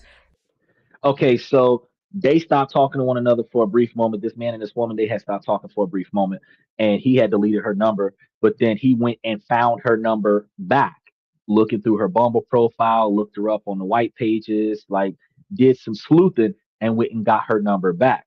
So I'm guessing they had a fallout where he was mad enough to delete her contact information, and she wasn't caught talking to him, but he decided he wanted to get back in touch with her, so he reached out. But he found her information and he reached out a second time. Me, I would probably block the number first, right? And then after a while, maybe delete the number unless I was 100% through with the person. But I mean, everybody's different. And I couldn't continue dating. He said, "Thank you for the honesty," and then I archived the WhatsApp chat. I just Okay. looked now a month later, Also, and he sent multiple messages on WhatsApp. I had a friend read them because I don't even want to look. My friend just said that it's a lot and they so they talking on WhatsApp. I think that WhatsApp has become the substitute priority text message situation because the other people that was talking on the show also was using WhatsApp. It's weird because WhatsApp is not the primary text scenario. So whatever phone number she has on her WhatsApp account is the phone number that she's using to connect herself to everything else, right? So the number she gave him is not the number to her direct cell phone. It's just her WhatsApp account number. Now, he's using that to communicate with her, trying to work on the relationship after they had this fallout, and she's not trying to entertain it. were Reddit worthy, so I blocked his number. Then, this is all yesterday, I get an Instagram message request, not sure how he found it, and then a WhatsApp call and then messages from another number of his. I blocked that too. He also tried contacting me on Spotify. He knows where I live. What to do. Thanks. Okay, so he found her on Instagram, reached out there, contacted her WhatsApp from another WhatsApp number, reached out there. Now she said, what was the other one? Spotify, whatever. I don't know how all of these different apps that apparently he was able to connect the dots to these things. And she's like, I don't know what to do. We'll block them on all of that shit. One of the things y'all got to understand, and everybody has done this a time or two, but nobody really pays attention to it. You created your email. You put your government name on your email. You put your social security number. Well, you didn't do that. You put your phone number, your address. You put a lot of details down on your email. And that metadata is attached to your email when you sync your email to any app that you use. More often than not, people only use one email for everything. What that does is that links every app that you use to that email. And typically it is the email that is on your phone. So whatever your primary email is that you use to activate your cell phones usually is the primary email that you use to auto activate a profile for every app on that phone. Even if you have 5 or 7 other bullshit ass emails for other things, you prioritize the one email that is prioritized on your phone. That's your first mistake. Second mistake, putting contact information in your cell phone. Yeah, I, I've got a bunch of phones, so I can do this. I got different phone numbers for different reasons. But for the average person, if you got a recovery phone number on your primary email, that email should be a recovery email for your secondary email that has no phone numbers or addresses or anything attached to it and no real name on it. That secondary email should be the email used on all of your social media apps. Why? Because it doesn't come back to a real person. Then if something happens where you get locked out of that email, you can do an email recovery from your primary email without having to jeopardize your primary email so that metadata doesn't go everywhere. The reason why the guy was able to continuously find you in different places was for two reasons. One, because he was looking. Two, because every app syncs your contact list to that app through, guess where? The contact list in your emails. Because your email holds a contact list, WhatsApp holds a contact list. And if you sync your WhatsApp to your social media profiles, guess what your social media profile is going to do? Hey, you two are friends. Send them an invite. Start having a conversation. Reconnect again. I got people that I stopped messing with 5 years ago that found out that I had downloaded Telegram and started sending me messages on Telegram. I had to block them on Telegram and delete Telegram because I wasn't messing with you. I only got on Telegram for this one activity. I didn't get on Telegram and talk to you. If I wanted to talk to you, I would call your phone. I don't want to talk to you, so I don't call your phone. So when you message me on Telegram, it's like, nope, not happening. Right? So the lady's like, oh, well, he knows where I stay. I don't know what to do. Nothing. That's what you do. If you're a true-blooded American, you should have your Second Amendment with you all the time. And if you have your Second Amendment with you all the time, nothing. If he pops up out of nowhere, you know who he is, you know what he looks like. You just let him know that anything less than 20 feet could lead to him missing a kidney. That's it. And if he's gonna talk to you, he's gonna talk to you. And if he's not gonna talk to you, he's not gonna talk to you. Right? But one of the problems I have with this is that women want to be pursued, but they want to be pursued the way they want to be pursued. They don't want the men to pursue them the way the men know how to pursue. The way men know how to pursue is that a man is supposed to make the initial engagements and then maintain the interactions with the woman by keeping her happy with buying her things and taking her nice places and doing things for her. Nowhere in there does she have to do anything for the guy besides sleep with the guy, which is a huge problem because her value is not there, but that's the only location her value is because she doesn't do anything else in a relationship. Now, when a relationship stops being satisfactory to the woman, it is the man's responsibility to make up, even if it's the woman's fault, because as she claimed in this particular situation, she was weighing too heavily on her ex as if she still was emotionally attached to her ex, which would leave a problem in her present relationship because if she has not recovered from her past relationship, she does not have the capabilities to move forward in her next relationship. So the problem that we have with this is that if he is telling her, hey, we need to chill out and reorganize the situation so that you can stop weighing in on your ex. And they parted ways for a little bit because she didn't want to hear that. And now he's like, all right, let's work on this relationship. His effort in reaching out to her is what a man is supposed to do.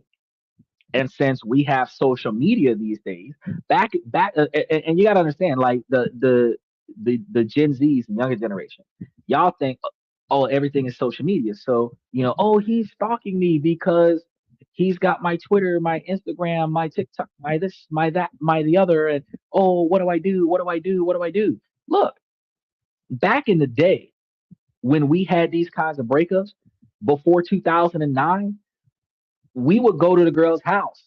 We would be beating on the door all afternoon. Her mom and them would be coming over there trying to call the police on us and stuff. We'd be out there in the middle of the night throwing little pebbles at the window to get her attention. We'd be standing out there with the big ass boom box with the mixtape and shit, making an ass out of ourselves in public so that we could get her to give us another chance.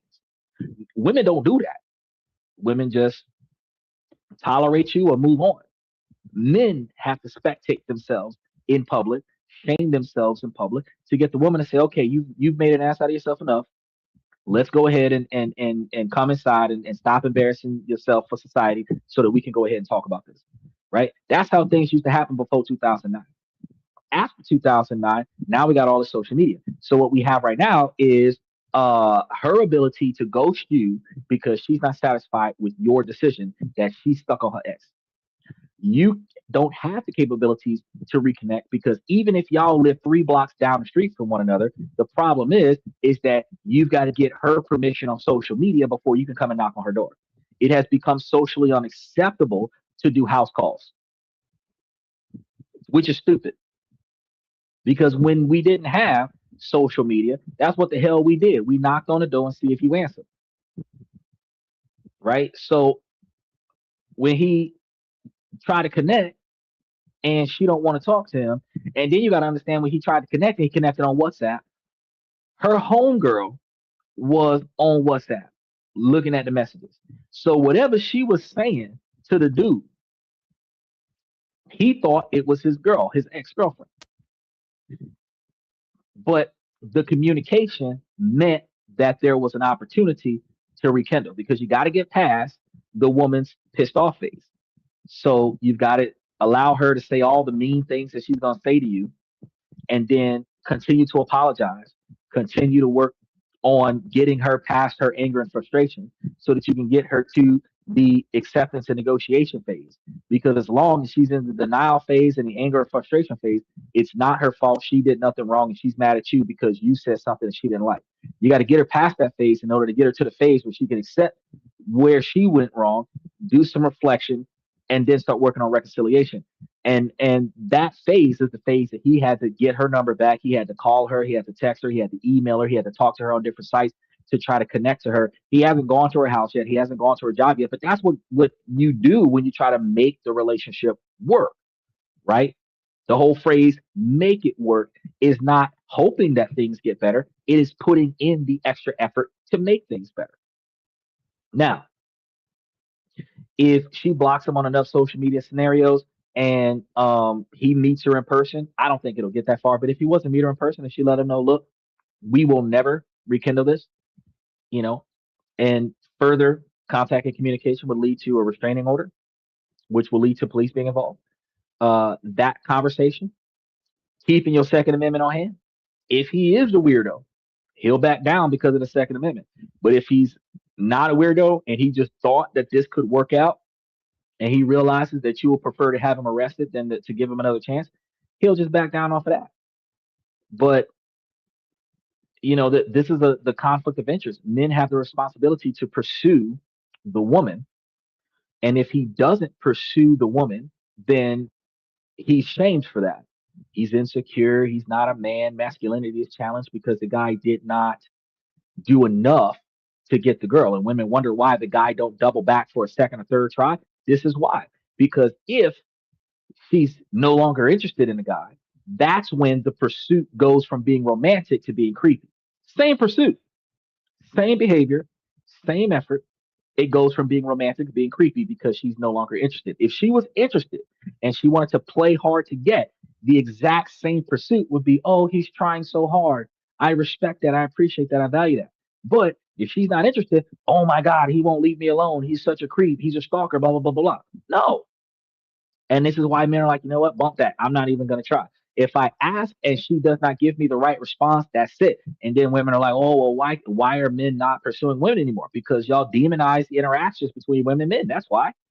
Because if we don't do it the way you want us to do it, you're going to try to put us in jail for it. But at the same time, you want us to do it. Right. But you're not going to paint a book or create a book or a pamphlet or whatever that shows us how to do it the way you want us to do it. Every man has the exact same or similar expectations. Women don't want to do those expectations, but most men have the same expectations. Each woman is different. While each man is different, the commonalities amongst men, you can perform that and every man is good. Right? That's why women say, oh, you know, barefoot and pregnant in the kitchen, cooking, cleaning, you know, sleeping with the man, affection, whatever, sit down, shut up, follow his instructions. That's a short list. That's like the 10 commandments of satisfying a man. But with a woman, there's like a million things that you've got to deal with and each woman has a different thing, and none of them are rational or realistic. So then we have to ask ourselves, well, what do we do now? Right? It's crazy. It's crazy. But under this same observation, we still have to figure out um how do we make the relationship work, right? It's a tough call. All right, let's go ahead and touch base with the next one. I'm 32 and my husband is 37. We've been together 7 years and married for 2. In the beginning, we were being intimate multiple times a week. After a few years, maybe twice a week or more. Now Okay. for the past year, it's been like once a week, sometimes twice, but I feel like I have to literally force myself to make sure he's satisfied. I'm Mm. just never in the mood anymore. At first I thought it was the weight gain from my pregnancy over a year ago, but I lost weight and no change. Then I thought maybe it was my new medications, but my doctor said that low libido is not known to be a side effect. So now I'm thinking maybe it's my husband. He's a Nope. great husband to me. He provides, takes care of us, listens to me and cares about my feelings and would do anything for me. But if I'm being honest, he's kind of a jerk to our kids. And it's escalated over the last 2 years since they've been getting older and want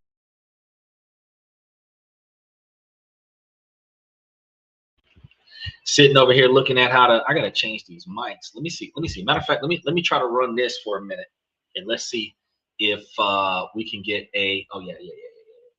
Because then y'all can hear what everybody else is hearing at the same time. I didn't really want to have it at this particular pitch, but let's see if we can do it like this. more freedom. We have Hold 3, on a second. 12, 10, and 2. The oldest is my husband's from a past Oh, that's relationship, and the horrible, 10 years 'cause I old is can't from hear my it. past relationship. The little one is ours. Anyway, he has All never right, hold on a physically second, y'all. Hold on a second. Let me see if I can go grab the other ones. Nope. These are the ones that I just put on the charge. Give me just a second, guys. Now, remember when I told you that I had bought these from Temu almost a year ago, like a little over a year ago, and I told y'all, they used to hold this for like the whole show, and now it looks like they don't hold as long as they used to. So now I'm gonna try to.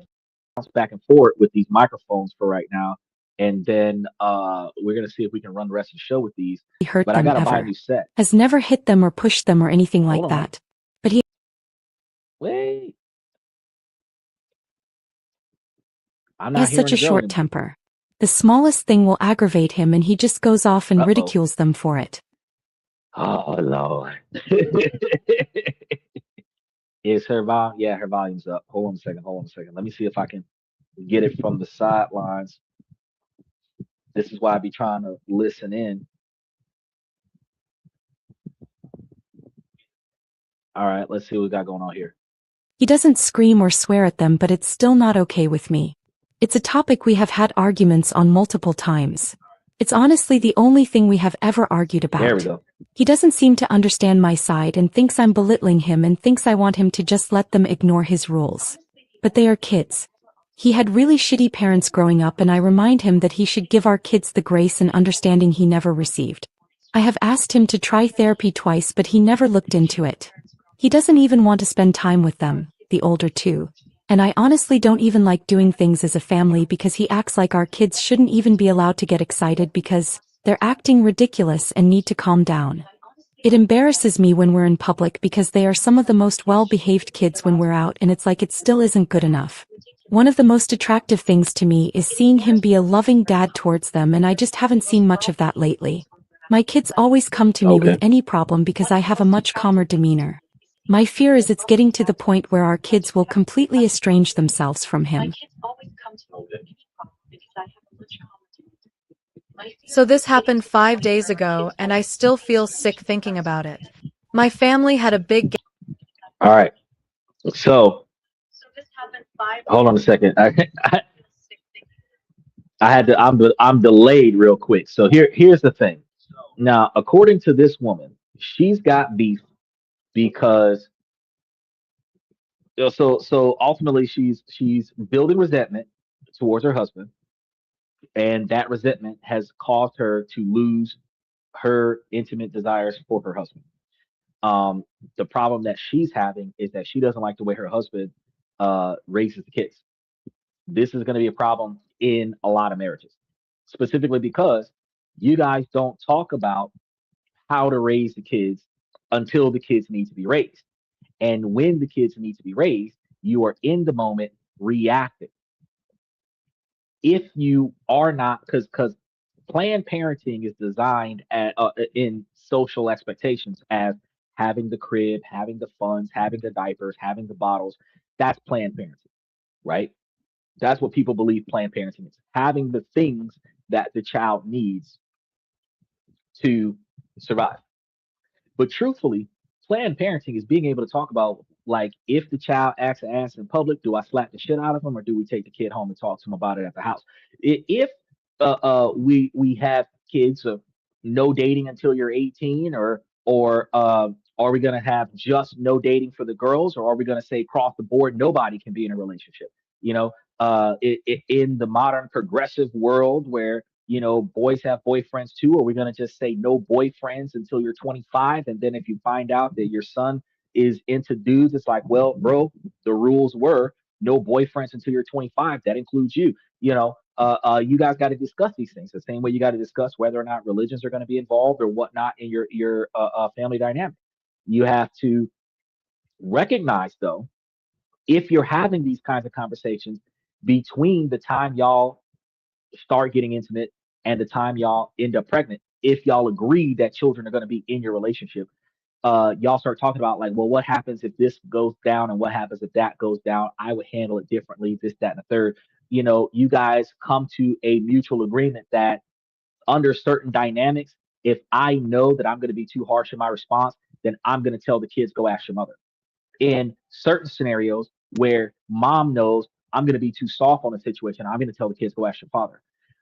Under both scenarios, mom should always ask, what did your dad say? And if I go ask your dad, will he tell me that that's exactly what you said, what he said? Then special shout out to Jose. Thank you. I really appreciate that. Then you have uh, the father that's going to be like, do what your mom said. Or, if you didn't talk to mom about it, I'll go and talk to mom about it. But you guys want to maintain a united front. Now, it sounds to me like, regardless of what his childhood was, he's strict with the kids to teach the kids how to behave in public. And you don't want him to be as hard on the kids. Now, a woman that does not respect the way the man decides to treat the children, as far as teaching the children how to act in public and how to follow instructions, that is going to be a big, big problem, which also is going to cause the children to divide and conquer. If I want to do something and I know dad won't let me do it, I'm going to go to mom. If I want to do something and I know mom won't let me do it, I'm going to go to dad. That's how kids behave. If dad said no, don't come to me because your dad said no. Whatever he said, that's what I'm going to say. Even if I disagree with him because he said no, he is the leader of the family. When dad says no, that's the final straw. I was going to be more respectful to it is if I wanted to say yes, but your dad said no, the answer is still going to be no, which puts the authority.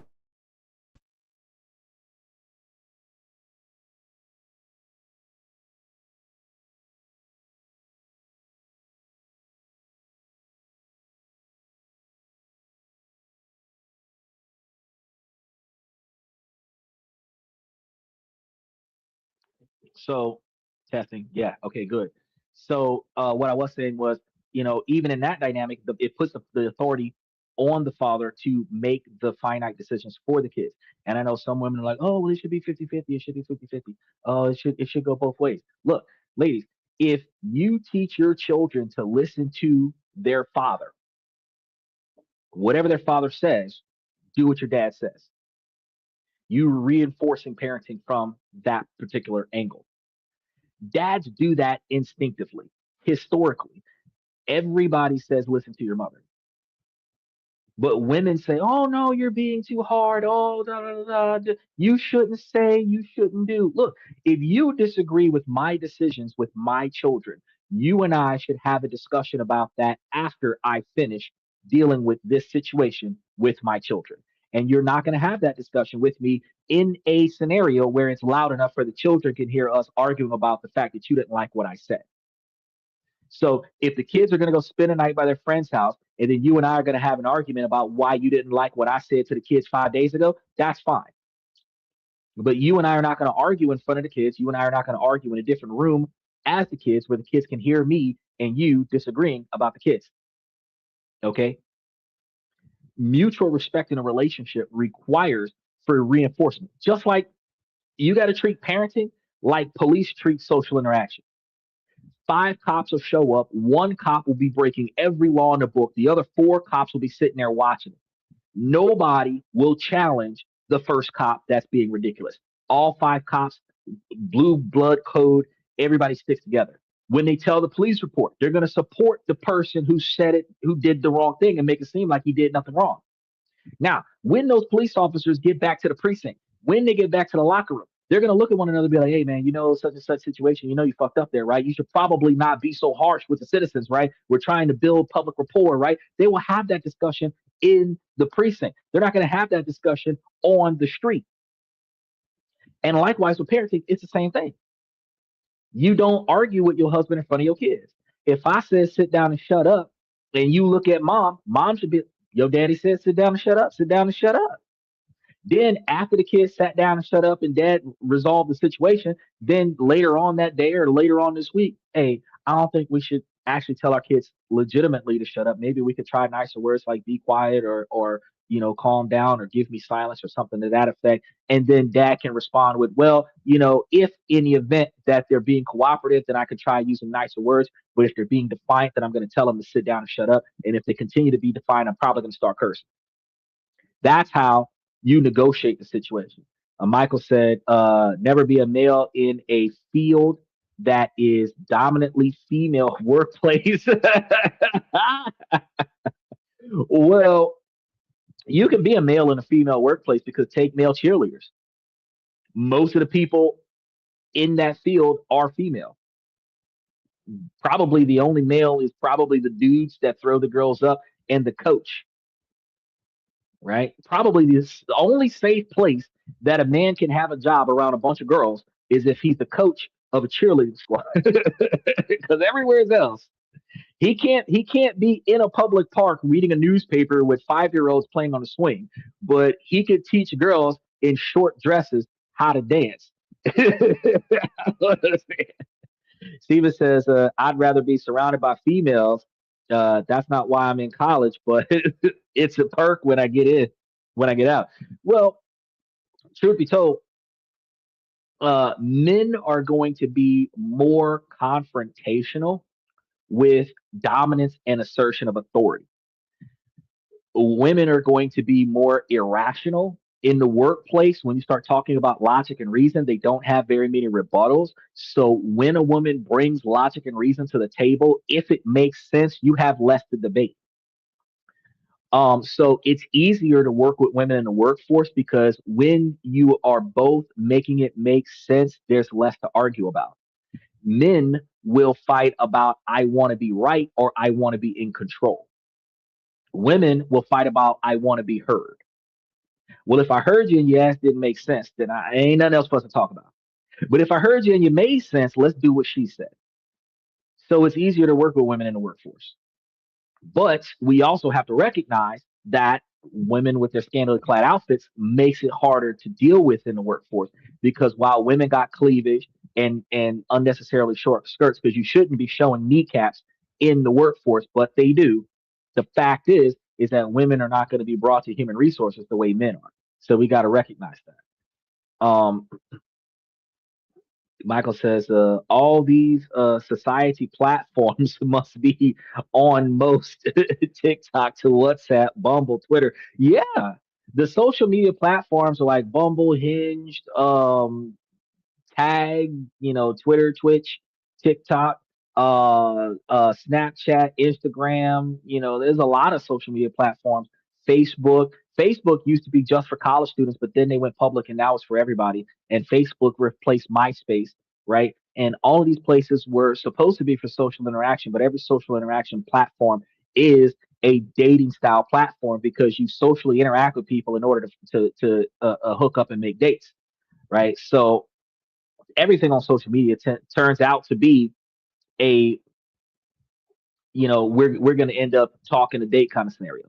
Trader says, when the wife is disrespectful to her husband and he asks her if she would talk like this to her boss, she says, but you're not my boss. Oh, I thank you for bringing that up, Trader. Women don't like the way men used to slap the taste out of their mouth back in the 50s. I'm gonna put a pin in that response, but I'm just gonna say, let's be real. Let's be real. In the workforce, you get paid by the hour to do as you're told. More often than not, because women swear to God that men run the workforce, that your boss is a man. The wild part is that you're getting minimum wage or close to minimum wage to do as you're told, and you will not argue with your boss. Yes, sir, no, sir. You will do the job, no matter how bad you feel, no matter how good you feel, no matter what's going on at home, no matter what's going on with your kids, you do what your boss tells you to do. This happens when women have more respect for their boss than they have for their husbands and their boyfriends, because when you come home, you want to run the house and tell your husband and your boyfriend that is the primary breadwinner, the one that's protecting and providing, the one that you chose to lead your family, and you will talk down to him and disrespect him and devalue him and shame him for talking up for himself till he ultimately becomes the silent partner that lets you run over the house and do whatever you want to do. This is a situation where women just have no respect for the men that they chose. And usually it is because they chose the person because of what he was spending on her, not because she respected his personality, his characteristics, and his decision making skills. A lot of the times, a woman is willing to accept a man for the money that he's spending, not the decisions that he makes. And if he's a wasteful spender, and that's what she wanted, he's not good with spending, so she's not going to trust his decisions. At the end of the day, women have to change the way they choose their boyfriends and their husbands. And you have to choose a man where you will respect his decision because that's what you want to do. It's almost like hiring a lawyer. You hire the lawyer that will speak on your behalf in the courtroom. And when your lawyer starts talking on your behalf, you're not going to argue with what your lawyer says. If your lawyer is supposed to have all of your best interests in mind, when you get in the courtroom, you're quiet like O.J. Simpson. Your lawyer's going to say all kind of stuff, good, bad, and ugly. But when your lawyer finishes, you're going to get the results that you're looking for because you picked the right lawyer. And you're supposed to do the same thing with your husband and your boyfriend. You're supposed to pick the right man, not pick the man that spends enough money on you, not pick the man that gives you trips around the world, not pick the man. I see Kathy there, not picking the man that buys you a bunch of expensive gifts. Pick the man that's got the right decision making. And when you do that, then you can find yourself in a position where you trust his judgment. And when he gives you an instruction, you do what the fuck he says. But if you're not going to follow his instructions, you're in a bad spot, right? And that's the complication that leads to the bad relationships. Kathy comes in. Special shout out to Jesse Talks. She says, so you're saying women do their things to get a job or a promotion? No, I'm saying that women, first and foremost, we have to recognize that while they have retracted a lot of the affirmative action laws, the affirmative action laws were not retracted for women. So a woman can get a job just because they don't have enough women in the workforce. A woman can get promoted because they don't have enough women in management. Women are not necessarily using their bodies to get promotions on the job. And that was never discussed on tonight's show. What we have said was that if a woman and man ended up in an entanglement on the job, more often than not, the man would be fired by human resources and the woman would be shamed socially for sleeping with the crew. Women are not likely to get fired from the job for sleeping with their coworkers, right? That's what we were talking about. It might slow down a woman's ability to get promotions if she's a liability to the company because she's sleeping with multiple dudes on her floor, but that doesn't mean that they're going to fire her for sleeping with multiple dudes on her floor. But they will fire a dude for sleeping with one of the women on the job because the woman we were talking about, right? So let's pay attention to that. Jesse says there are political organizations dedicated to electing women. Meanwhile, they would never allow an organization for men to do the same thing. Yeah, you're right. And then Steven says, never stick your pen in the company ink. You are true. You both of y'all are correct. They're correct. Men have to fight their way to get to where they need to be at, while women don't necessarily have to do that. Women can sometimes just show up and receive. Now, yes, there is some skill set there that's going to be required from time to time, but the skill set requirement for women is going to be less dominant towards the women than it is towards the men, right? A lot of times a woman is going to get there just because she's a woman. Sometimes she'll get there because she's attractive. She doesn't have to sleep with the boss to get there, but they might need an attractive woman in the boardroom to persuade the men that are they're doing business with. Not saying that the game is set up fairly for everybody, but at the same time, a man has to get in there because he's that damn good. He's not going to get in there because he's a dude. He's not going to get in there because he's got good skin complexion. He's not going to get in there because he's attractive. He's going to get in there because he's got logic and reasons and skill set that is going to make this deal go over correctly. He's going to talk his way into winning over the client. That's going to be the biggest difference, right? But where we were just talking about a moment ago, because y'all jumped in with the career path after the parenting thing, because the woman was complaining about how she's no longer attracted to her husband because her husband are too hard on the kids. Well, that's the guy that you married, and you had more than one child, so you saw how he was treating the first child, and you didn't work it out. But now he's got a second and third child, and now you want to complain about it. No, this is how he raises children, and at the end of the day, you got to respect your husband. You do it the way he says do it, and then after it's done, y'all discuss this behind the scenes. And if y'all don't come to a mutual agreement about it, there's certain things that you're going to say, okay, well, husband, that's your role, and husband, this is my role.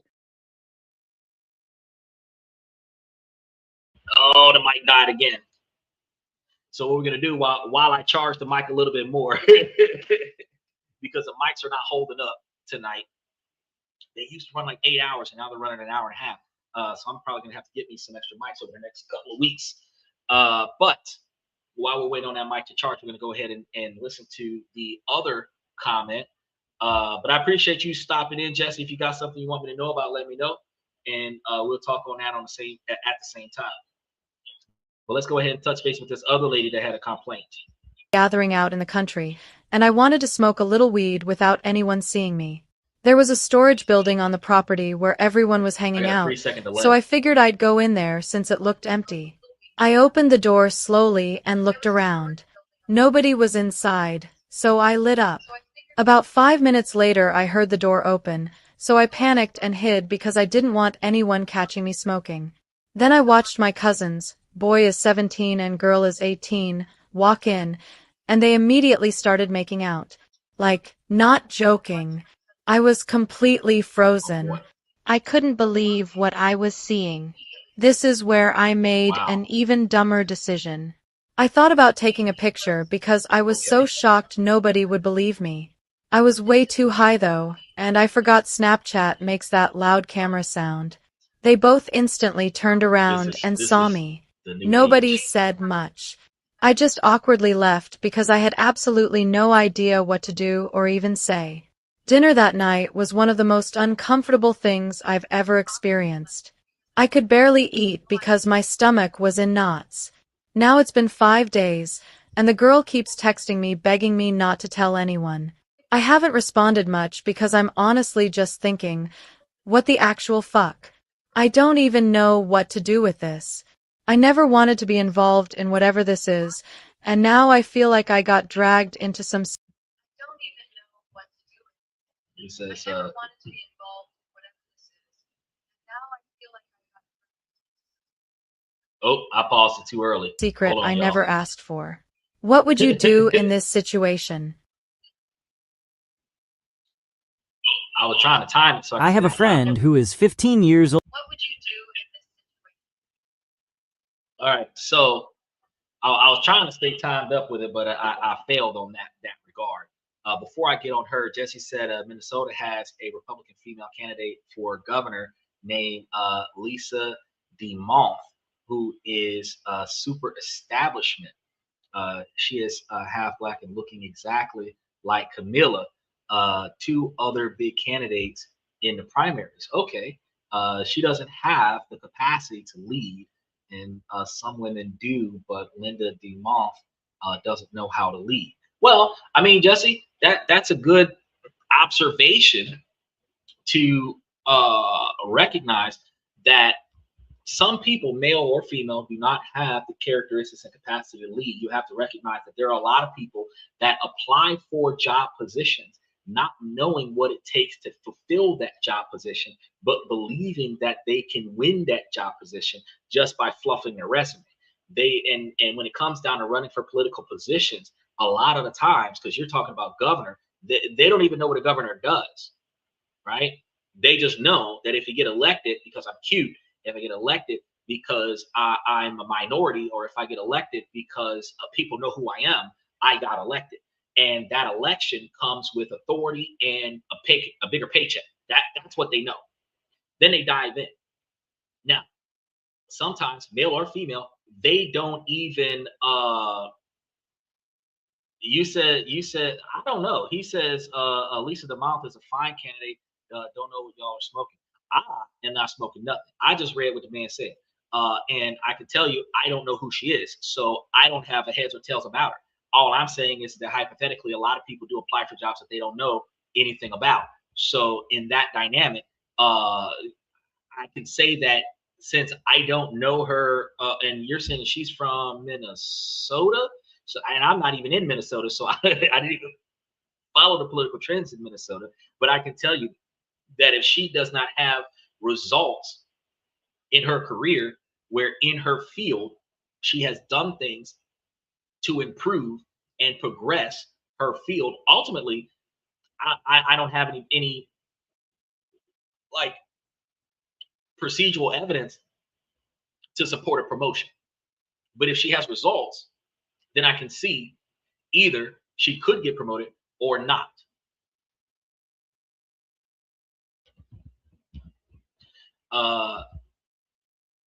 He says Lisa DeMont has one billionaire funding her campaign. She pretends to be something she isn't. Okay, that would be a observation. He said, you just described Jasmine Crockett. I don't even know who Jasmine Crockett is. So there's two women running against one another in this political situation. I don't know who either one of those women are. Because I'm not in Minnesota. I wasn't paying attention. He mentioned her because we were originally talking earlier in the show about how the women actually have certain perks in the field that men don't have. And that was following a comment where FX Trader was talking about how women will respect their boss, but they won't respect their man. And that was after the discussion that I had when we were talking about how women should respect the authority of their boyfriends and their husbands when raising children and be a unified front, not dividing authority in front of the children, where the children can now pick which parent they're going to get consent from because they know one parent is harder than the other. So they're going to choose the easier parent so that they can get more of the things that they want, which is a manipulation tactic from the child that the parents allow to happen because the parents allow themselves to stay divided. That's where it snowballed into this. So now you guys are talking about like which political female is not fit for the role. And I'm sitting over here thinking, it's not about the person, guys. It's about the policies that they represent. It doesn't matter if she's a bad decision maker or not. To me, it is about what is she going to push while she's in her position, and is that going to impact her money or not? Is that going to impact her ability to make money or not? If she has policies that she's going to push while she's in position that will compromise your ability to function as an American citizen in your city, state, or government, then you need to recognize that even if she's the best person to do what she does, it's going to interfere with your ability to be successful. And one or two things needs to happen. One, you need to vote against the compromise, or two, you need to pivot. Because like more than 70% of people voted for Donald Trump. And at the end of the day, some of the things that he's doing, if you change the way you do things, will make money for you. And some of the things that he's doing will change the way your life is forever, whether it's good or bad. So for the 30-something% of Americans who didn't vote for him, you ain't had no choice in him getting in, but you have to pivot. Now, can everybody benefit from those decisions that are being made by the guys up above? Yes, but it requires you to pivot. So the person, and this is where politics gets hard, because a lot of people who dive into political discussions argue about how smart or how stupid somebody is, but they never talk about the actual policies these people represent and what they're expected to try to push forward and how that stuff will positively or negatively impact us. Now, this is not a political podcast. This podcast talks about how politics will impact your money. So if she's trying to push a policy that's going to negatively impact your ability to financially be successful, I might cover that. Like when Kamala Harris was talking about abortion, that stops men from building legacies. That is a problem. But she was also talking about giving $1.3 million to minorities, and I'm a minority. So that is a benefit. Now, which one is more important? The ability to maintain autonomy with being a father, or the ability to get $1.3 million and go and get you a woman from the Philippines who's not going to get an abortion? That's when you decide on who you're picking, right? Not, oh, Kamala Harris doesn't know what she's doing, or Jasmine Crockett doesn't know what she's doing, or Lisa DeMont doesn't know what she's doing. That's not the point. Whether or not these women are good or bad at their positions isn't the point. It is what they plan to do while they're in position.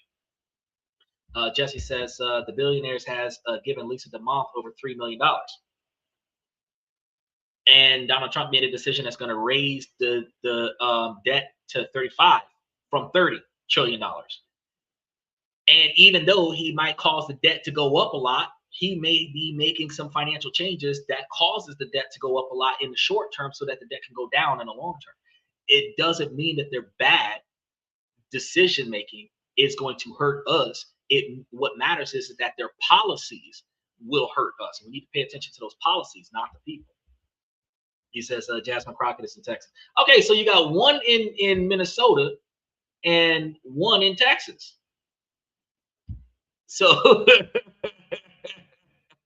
whether they're good or bad at their job, look, the longer the country lasts, the more often we're going to have more women in more political positions. At one point in time, I even seen a flyer that was supposed to be like Michelle Obama and Kamala Harris for 2028.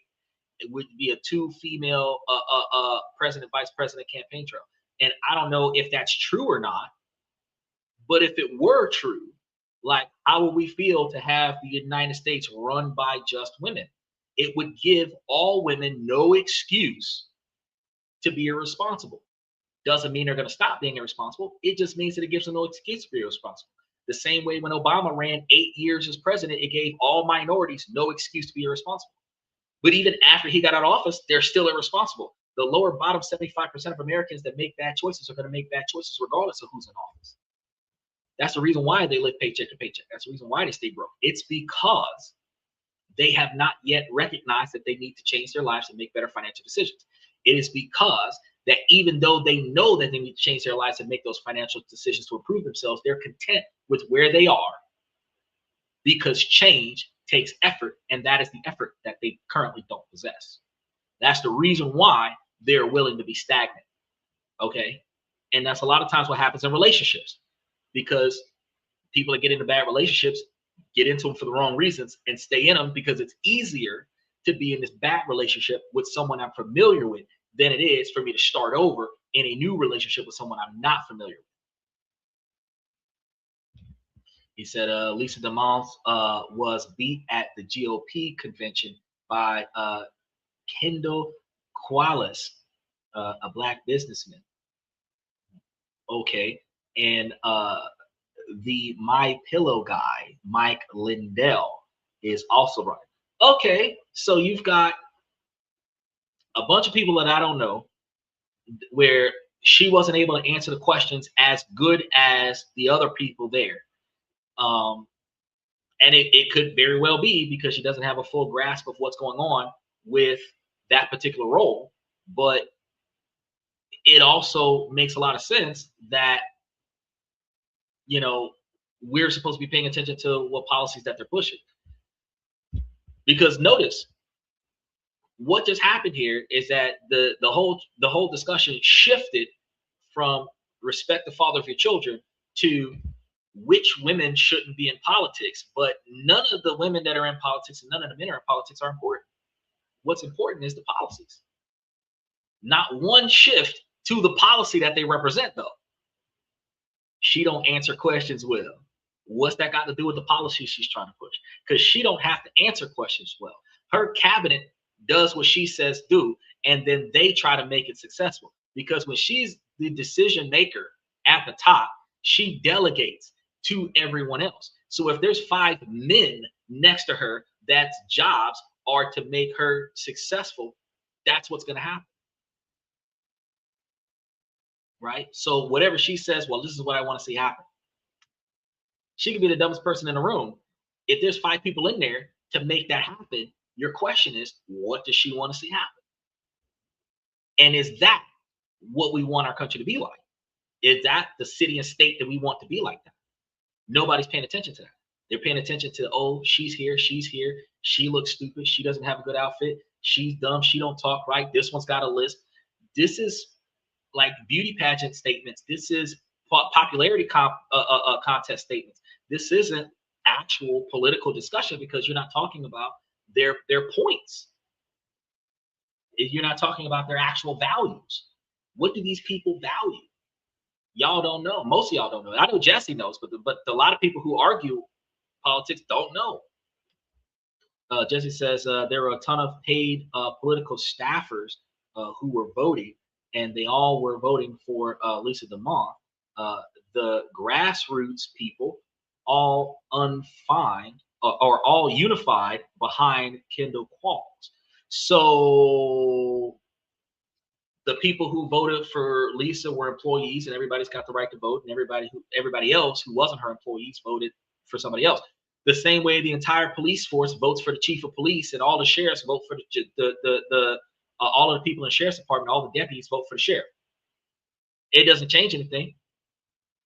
We're still not talking about her policies. We're still not talking about her platform. We're talking about who she is and what other people do, not what she represents and what she's trying to accomplish, or what someone who's going to be the puppeteer master is going to make her accomplish. We're not even talking about that. When we talked about Donald Trump, we talked about what was it? I can't forget. I can't remember the name of the bill, or not the bill, but the plan. The 906 or 911 plan, or whatever, the Project 2025, Project 2026 that the Republicans were doing. We talked about the whole like 900 something page Project 2026. But we did not talk about, oh, is Trump a good person or a bad person getting that thing? We just talked about Project 2026. See what I'm saying? That's a completely different. And notice what happens with men. With the men, it was like, oh, he has this Republican plan that's a 1,000-page long book of what they plan to accomplish if they get into office, and we either like or don't like the things that they said that they're going to do. But everything in that book, he said it's getting done. Like when he said he was going to put a stop to pornography, now you got to register. People who don't want to register don't sign up. He did the 2 genders only instead of like 40 different genders. He put a stop to the voluntary changes in gender with surgery. He put a stop to that. He did everything that he said he was going to do when it came to that stuff. But those people did vote for him, right? He did stuff for big business. He changed things for the bottom 50%, bottom 25% of America, so that he could stimulate the economy from the bottom up. But everything he said he was going to do in that Project 2025, Project 2026, he's doing it. So we talk about the policies and the person that's going to enforce the policies, and that makes a lot more sense. But when we're talking about the women right now, we're talking about, oh, well, she's either smart, she's not. They paid for voters. Where's the policy in that? Where's the policy in she paid for voters? He said, if Lisa DeMont wins, Minnesota has women versus women racing since Amy, who's that? Klobuchar will be the Democrat nominee. So overall, if this woman wins, you'll have 2 women, 1 Republican, 1 Democrat going against one another to be the female governor of Minnesota. Still no policies. He said, I would only vote for Pedro. Appreciate the jewels, Jesse. Thank you very much. He said, I will vote for Pedro. I don't even know who Pedro is. Bro, at this point, I would vote for Mario and Luigi because I don't even know these people are. Nobody's got a policy. That's not my state, but nobody's got a policy. So I can't even say, ooh, that'll help Minnesota. At this point, with the way that the conversation went from women need to respect their men when they have children for those men, and follow the man's instructions in front of the children and teach the children to follow the man's instructions in front of the children. Oh, Pedro from Napoleon Dynamite, bro, I would, what's your boy name, Camacho? I would vote for Camacho when we start talking about, because what policy is here? You know, isn't Kane the Big Red Machine from WWE? Isn't he like leader of one of these states right now? We had Arnold Schwarzenegger in one of these places, bro. I don't know what these people are doing right now, but Linda McMahon was a Department of Education. You know what I mean? If Triple H ran for a political position, bro, I would vote for him because he's the game. You know, if Dwayne "The Rock" Johnson ran for president, the most electrifying man in politicians in the political field, I would vote for him because I know them. That's how people are behaving right now. They're not voting for these people because of their policies. They're oh, I know him, I don't know him. He's smart, he's done, he does this, he does that, but it doesn't. What's going on? He says, do you ever watch political debates? Not all the time, because all the research that I do 365 days a year for this show, if they're not talking about a policy that negatively impacts our ability to make money, save money, invest money, budget money, take care of our families, raise families, take care of our kids, build futures for our kids, I'm never going to come across that information, which is why I don't know these people. Because when I do deep dive research on all the things that will negatively impact our country, that will positively impact our country, that will change the way we make money, save money, and invest money, and none of these people came up. What came up recently was the gold Trump coin that came out that's going to be sold by the U.S. Mint, and the solid gold Trump coin that's going to be sold by the U.S. Mint, and how they're going to be turning profits off of people that are supporters and people who want the 250-year commemorative coins. They're going to be buying all this stuff up as collector's items, and how this is going to benefit everybody. That is what I've come across over the last 2 weeks. But who these people are and what they do, no, none of that has come up, because they have not effectively argued that they want to do anything that will benefit anybody. Because like when the House and the Senate was talking about doing a 32-hour a week law, where that's in legislation right now in Congress, where they're trying to change our 40-hour a week law down to 32 hours a week. That happened, and it's going to impact everybody's paycheck. I covered that 2 weeks in a row. But these people here, and y'all got to understand, it's midterm elections all the way through November 23rd of 2026. People are going to get elected all over the place. And I've been telling y'all all year, pay attention to your city and state, because somebody's running somewhere for something. But nobody's policies are being discussed. When the discussion hit my channel today, we only talked about who was stupid, who was smart, who was cute, who was not, and which woman was in which state, but no policy came up.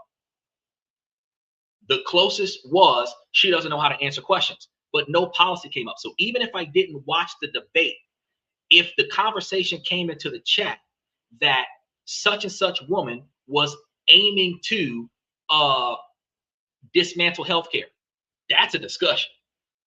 If some woman was aiming to reinforce retirement or put extra emphasis on 401ks, that's a discussion.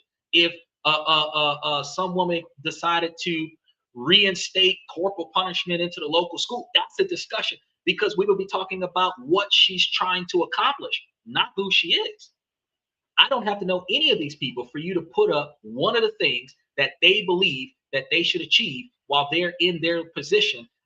If that was the topic of discussion, what did they want to achieve? I could talk about that without knowing about the person, whether or not it benefits me or the greater station of America or not.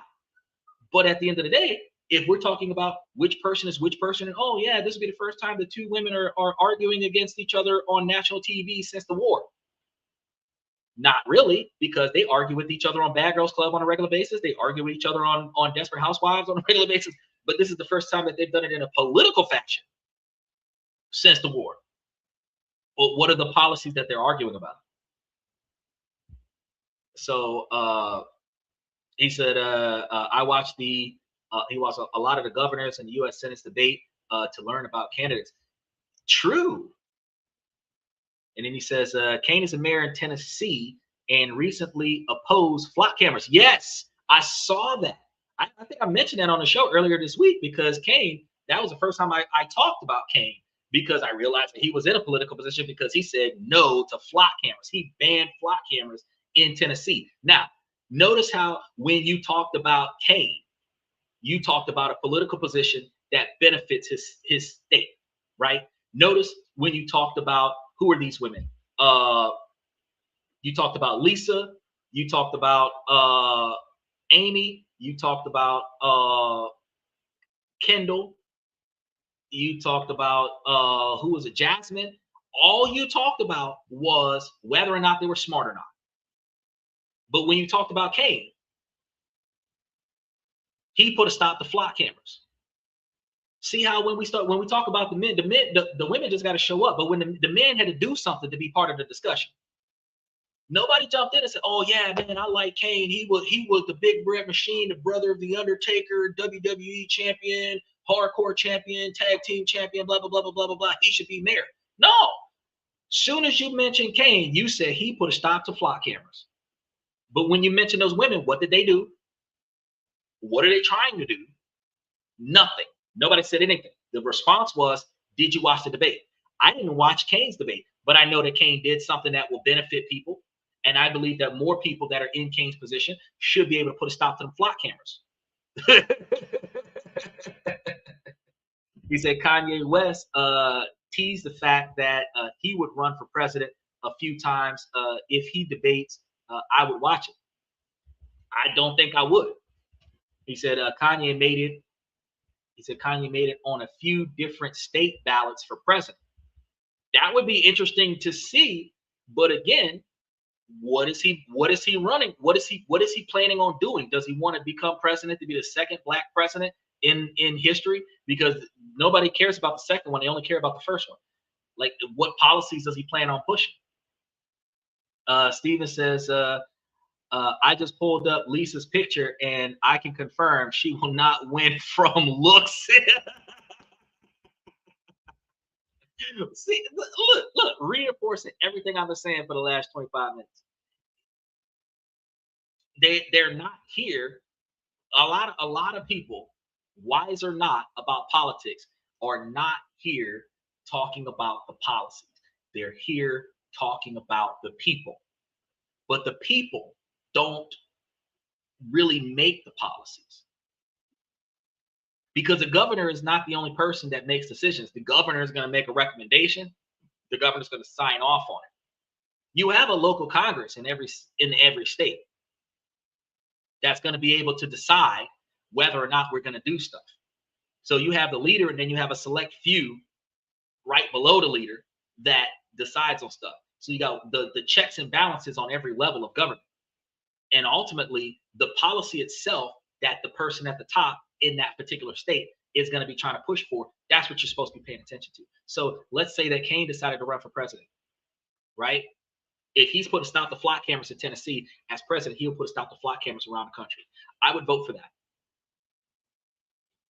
But that's the policy, not the person. I got to vote for that person to get that policy. But throughout this short discussion that we switched over for political views, y'all got to understand it. We only talked about one person's policy, and that was Kane's policy. Every other person that we mentioned, oh, Kanye West, because Kanye West, not because of the policy Kanye West is representing. You know, we talked about, when I talked about Donald Trump's Project 2025. So we have Kane with the flock cameras, Donald Trump with Project 2025. The other 5 people we mentioned, they're just people. They're people who are running. If you know them, if you've seen them, like Steven said, I've seen her photo and she don't look like she's going to win. Visual observation. She's not getting in there on her looks. So she's not going to get in there because she's attractive. So she must be smart, because if she's not smart, she's not going to win, right? Popularity contest. If politics is just a big popularity contest, at the end of the day, I could potentially run for president in a few years simply because I got a podcast. The way I run that podcast would be different if I made it, because, you know, I'd have limitations with streaming in the White House.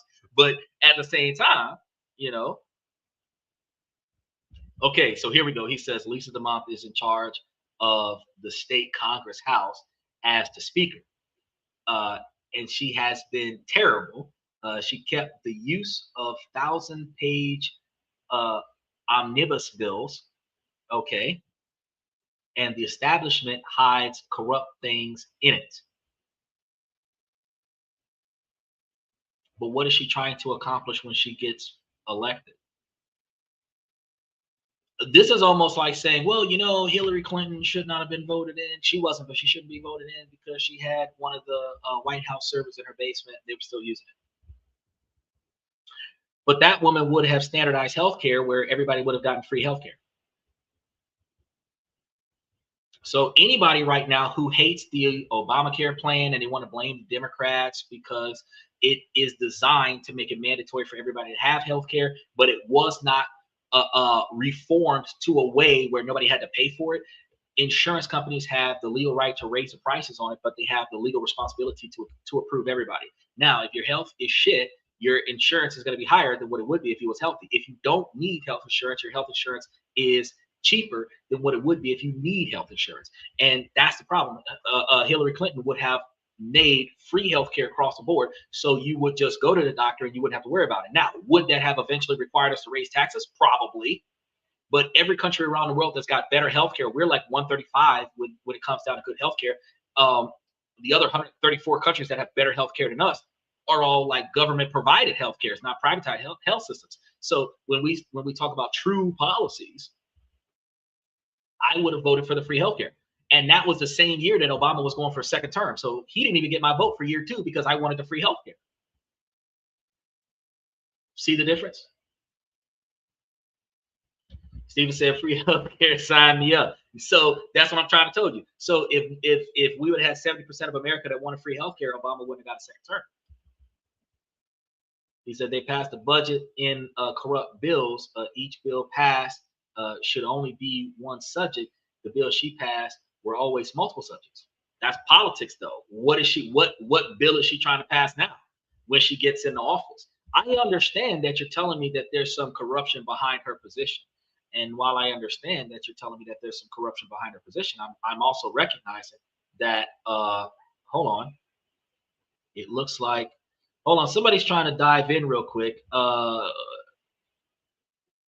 Waiting for this person, if that person is still there. I just seen it. If that person is still there, he can jump in and chime in too. But I'm trying to figure out what the because when you tell me like in the past as a Senate, you tell me in the past as a Senate person that, you know, she passed corrupt bills. But my question is still, like, what is she trying to pass now? What is she trying to pass now? That's the whole thing. When, like I said again, I mentioned Hillary Clinton. I mentioned free healthcare. I mentioned Donald Trump, Project 2025. I mentioned Kane.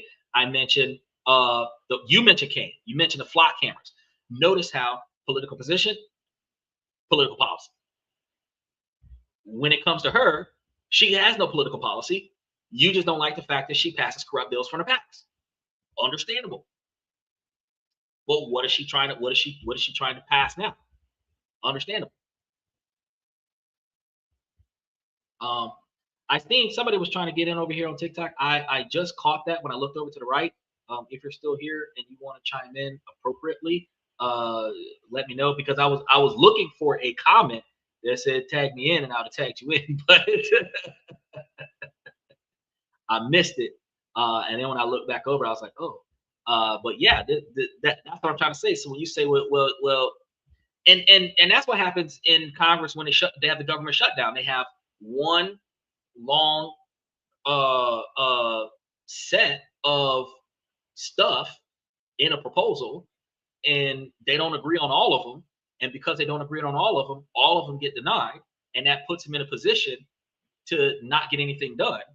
And then they have to subjugate and pass the stuff that they all agree on, and then it partially reopens the government until they finally agree to the last thing that they were all in disagreement of. It says past action shows future actions. If she passed corrupt bills before, she will sign corrupt bills in the future. Okay, now, so here's the thing. For you, it doesn't matter what policy she's trying to stand on. She's not a unknowledgeable person and she's not unfit for the job because she's not smart enough or not capable enough. You don't like the past that she has, where she has allowed things that you would not have allowed had you been in her position. So your objection to her political position is her past deeds, not her present political position of whatever it is that she's planning on pushing when she gets in office. This is the whole, when we really start boiling it down, it's not whatever she's representing right now if she gets elected, it's what she's done in the past. Now, again, when we start talking about public policies that impact us, I don't know what bills that she allowed to happen and how that hurts my dollar. I don't know what bills she didn't allow happen that prevented me from making a dollar. But what I do know, again, I'm going to use these examples of free healthcare with Hillary Clinton, Project 2025 with Donald Trump, and flock cameras with Kane. What policy does this woman represent? Nobody's talking about that. What policy does the other three women represent? Nobody's talking about that. What policy does that guy you said Kendall represent? Nobody talking about that. We're talking about who's smart, who's dumb, who's cute, who's not, what state they're in, and they make bad decisions. Okay, but collateral damage, and then you also got to recognize when you pay attention to what you're saying yes to, it is the whole thing. When you check that person on the ballot, it is everything that they stand for, the good and the bad. If something that they do that is bad outweighs everything they plan on doing that's good, you got to say, you know what? I can't accept the good stuff because the bad stuff is too much. A lot of people said no to the $1.3 million from Kamala Harris because they said no to abortion. But everybody who said yes to Donald Trump acknowledged the fact that everything that he was going to do to the LGBTQ community was going to happen. So everybody who hates the laws that got passed against the LGBTQ community over the past 2 years have to accept that because they did that not only because they're voting Republican because they claim to be Republican, but because whatever policies that he said he was going to push, whatever policies that he stood for, benefited them. It's a double-edged sword. But her past actions doesn't answer my question because I'm not debating if she's a good person. I'm not debating if she's an ethical person. I'm not debating if she's done a good job in the past because I don't know the woman. My question was a fundamentally easy but a currently impossible question to answer. What policy does she represent now where if she goes into office now, that policy will directly impact either me or somebody inside of the area that she's running. For me to be able to say that if I was living in the city or state of that policy is either a good or bad policy. That's the question that I asked. And nobody answered that question. Because it's not the person, it's the policy they represent. Steven said they go on vacation when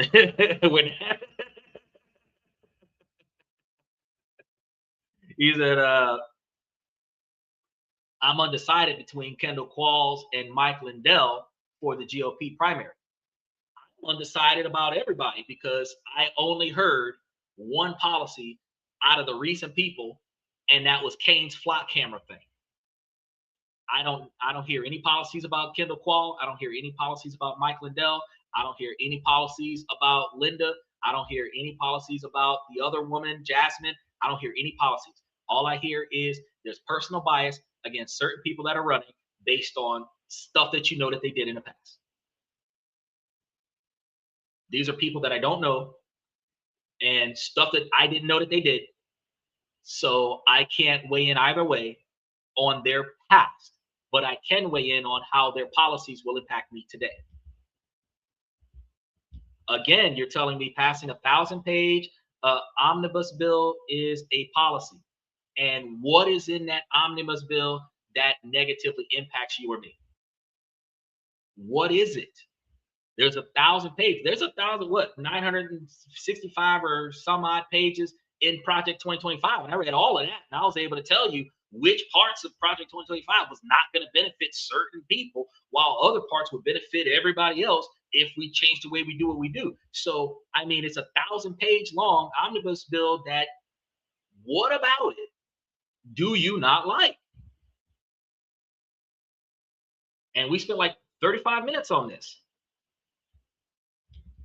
What's a waste of taxpayers' dollars? Because he says waste of taxpayers' dollars is the problem. Minnesota has a huge fraud problem. Okay, so we understand Minnesota has a huge fraud problem.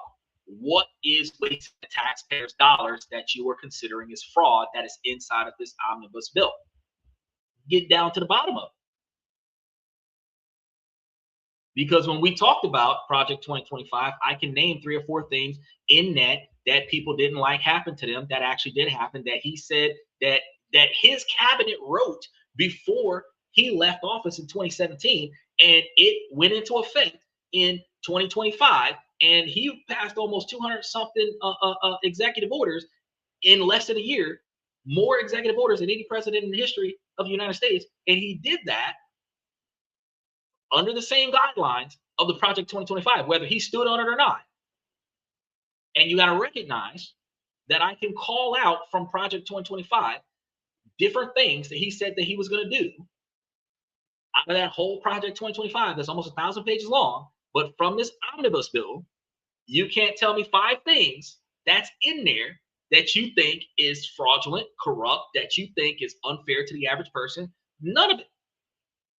Look, Michael jumped up with pork belly. I don't know what pork belly got to do with it, Michael, but I mean, exactly, point out something about the bill that we think is stupid, that we think is unethical, that we think is wrong. You know, and this is the thing. I'm not fussing at you, Jesse. I'm not fussing at you. I'm just pointing out that for 45 minutes, I can tell you certain policies about certain people, which is why I would or would not vote for that person. But you're telling me she's corrupt. You're telling me that she's unethical. You're telling me that there's a big bill with a lot of stuff in it that you believe is a waste of taxpayers' money. But what is it that is in there that is a waste of taxpayers' money? We could just as easily go through the Epstein files and point out the people who were in that file and talk about who they are. But you know what I mean? Steven says Minnesota needs to fund more child care and home health care services. There we go. Now we're talking, Steven. That's what I'm talking. If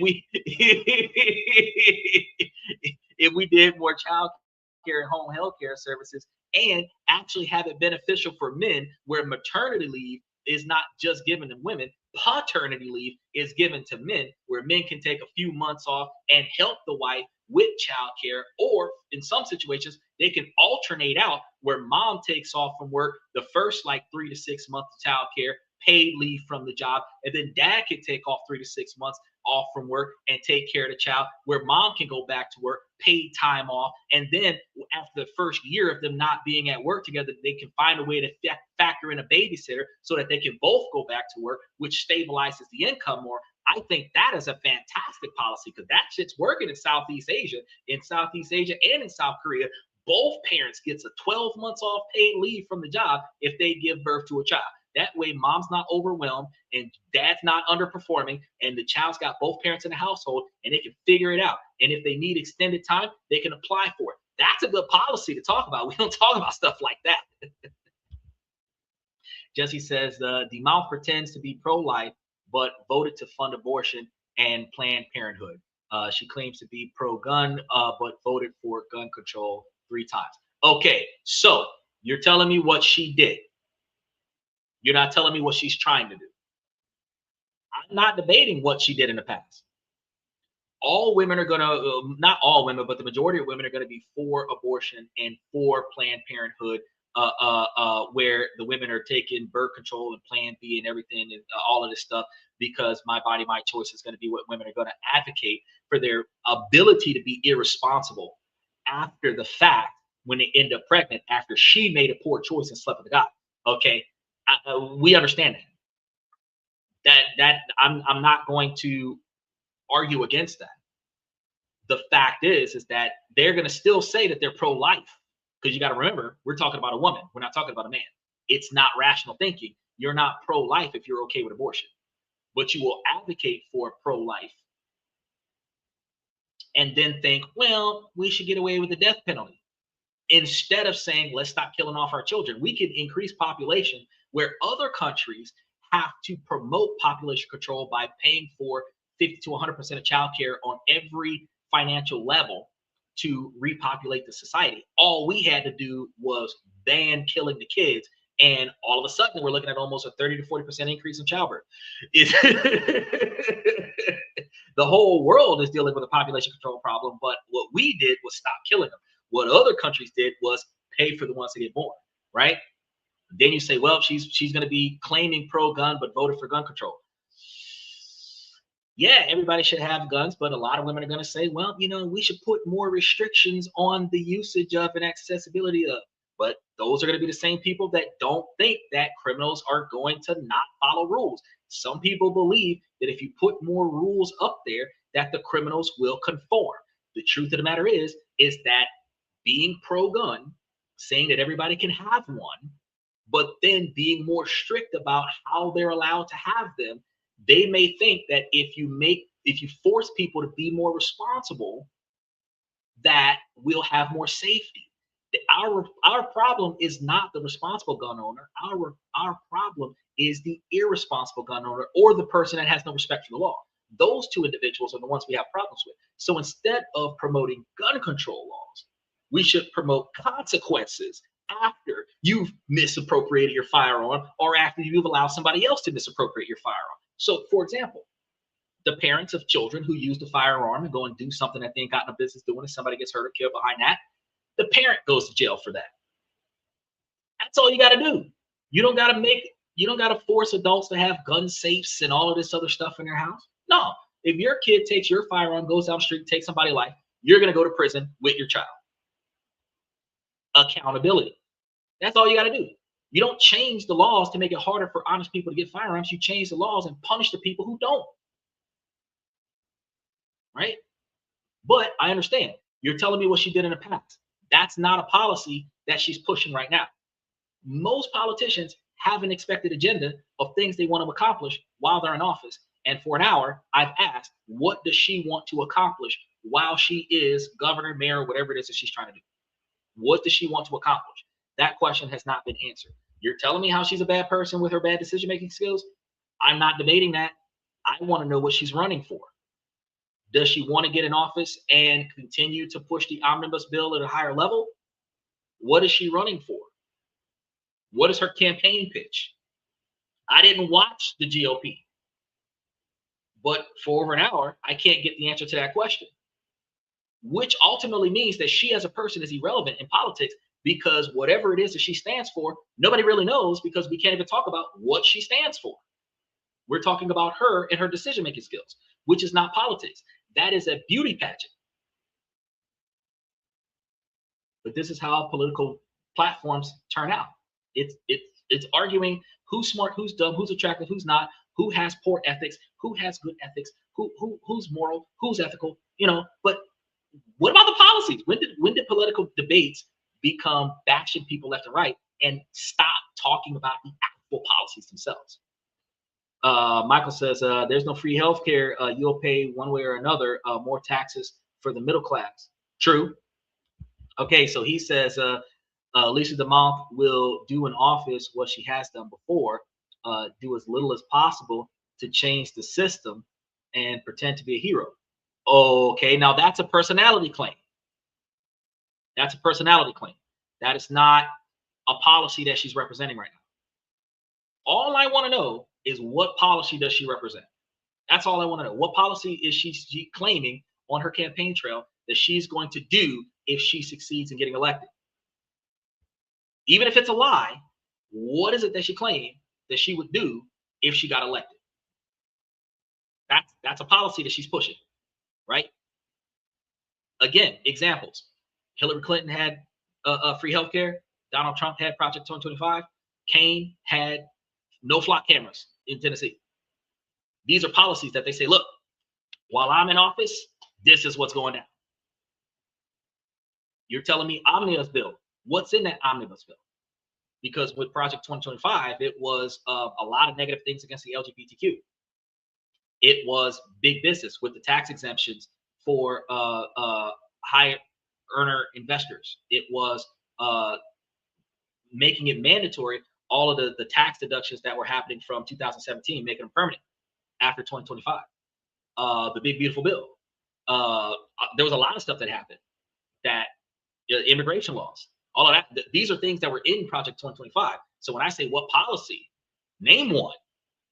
I really said name 5. Name one policy that you don't like that's in that omnibus bill. That's all I asked for. I don't care one way or another. I asked, what is the bill? What is the policy that you don't like that she represents? Steven says, I think they should legalize switches and bump stocks so everyone had them, not just the criminals. Bro, I totally agree. And so does Jesse. Bro, first of all, I believe that all firearm accessories should be 100% legal and not ATF tax stamp required. I believe that every American citizen should have a fully automatic everything. Pistols, assault rifles, pump action shotguns, they should have fully automatic everything. Everything the United States military has, the American citizens should have. Everything the police have, the American citizens should have. Because the Second Amendment Constitution grants every American citizen the right to stand up and back up law enforcement when law enforcement gets overwhelmed by criminals, and every American citizen to back up American military when American military gets overwhelmed. So if you are not giving your people the equipment to protect the country when your best troops are in another country kicking off mess, nobody is defending the country the way the country needs to be defended, because you're banning all of the tools and resources that the American people would utilize to protect itself. I think that's a ridiculous way to do it, but that's how they can maintain control. 5,000 police officers can control 5 million people because 5,000 police officers have assault rifles and pistols, and most Americans are anti-gun, which makes no sense. Because when you are being held hostage at gunpoint, where 35 of y'all are being held hostage by 3 people, it is because those 3 people had guns. If 3 people walked into a bank with 35 people that had guns, that would not end well for those 3 people. And they would rethink their position, not because of what the police will do outside. It is what the people in the bank will do inside. Look, now that Stephen came up with a second policy. He says, DeMouth is claiming that she will shrink government and fight for gun rights and will eliminate fraud. And I don't believe any of it. Okay, now we got some policies. I don't know what she means by shrink government. I completely understand that she's misguided by gun rights. And I agree with you that if she's got the past history of allowing unethical things to happen with the budget, that she might be arguing that she's going to stop it if she gets elected, where she might have been a cause of it in the beginning, but she's going to be like Solomon and turn over a new leaf and not allow it to continue. But you don't believe it. Now we're talking. But it took us almost an hour and 20 minutes to get there. It took us almost an hour and 20 minutes to get there. That should have been the first thing that you said, right? And if those things are in the omnibus bill, hey, now I can understand why you have an objection for her. I completely understand. I'm neither heads nor tails. I'm gonna have to do some research on that, and then the next time you and I pop back up on the show, after I've done my research on it, I'll be able to tell you my perspective of the policies. But whether or not she's going to be the same person in a higher level of politics than what she was in the former levels of politics, since she did not get caught in a scandal for it, I'm going to assume that no change in behavior will occur. And if you believe that the behavior in her previous position is not suitable for a promoted position, she shouldn't be there. But that's based on hypotheticals. But my response is not going to be whether or not I like her, whether or not I don't like her, whether or not I believe that she's corrupt or not. My response would be specifically, if whatever she says that she's going to push, if it helps her, if it doesn't. If it does, then woot. If it doesn't, then But either way, I'm kind of more focused on whether or not we're able to make, save, and invest money. But when we start talking about gun laws, when they start saying, hey, not only do you not have to pay the tax stamp anymore, you no longer have to register those firearms with the ATF anymore so that they're not tracking your firearms like they used to do. Hey, I'm down for that discussion, because when I'm able to go get me some assault rifles with suppressors on them and load them up in my vehicle like T.I. when he was driving across country, but I don't got to worry about getting picked up, that is a discussion I want to be involved in, right? But let's go ahead and touch base with the next one. I want to let me see if I can get this other one up here. We're gonna try to run this other comment, because we got a few dozen comments up here for some of the people that were listening here. Older I think we than got me. a couple more left. She's a good, caring, loyal woman. She's been there for me through big life joys and losses, and I was there for her during difficult times as well. But when it comes to certain practical matters, she drives me nuts. We live far away from each other and meet in person 3 to 6 times a year. It's always me making the plans. Yesterday, we were planning to meet at 1600 hours. I'm usually never late and always arrive on time when I arrange plans with other friends. We met at a shopping mall, so there was nothing really planned, but we had agreed on the time in advance. I was visiting her city, which is also where I was born, so I had plenty of other things I could have been doing during this visit. At 1600 hours, I was already there and texted her which coffee place I was waiting at. Her response was that she was about to leave her house, which is 40 minutes away by car from the mall where we were planning to meet. She didn't say sorry or anything, just told me she was about to leave. I understood that I'd be sitting there waiting for a friend who would be an hour late. She was 1 damn hour late. Whenever we meet, she's heavily late. Sometimes she gives reasons, sometimes nothing, like yesterday, as if it were just a normal thing to do. The thing is, I hate it when people are heavily late. I know life happens sometimes, but in this case it's every single time we meet. Not 5, 10, or 15 minutes. It's anything between 30 to 60 minutes late, for God's sake. I've never really brought it up to her directly.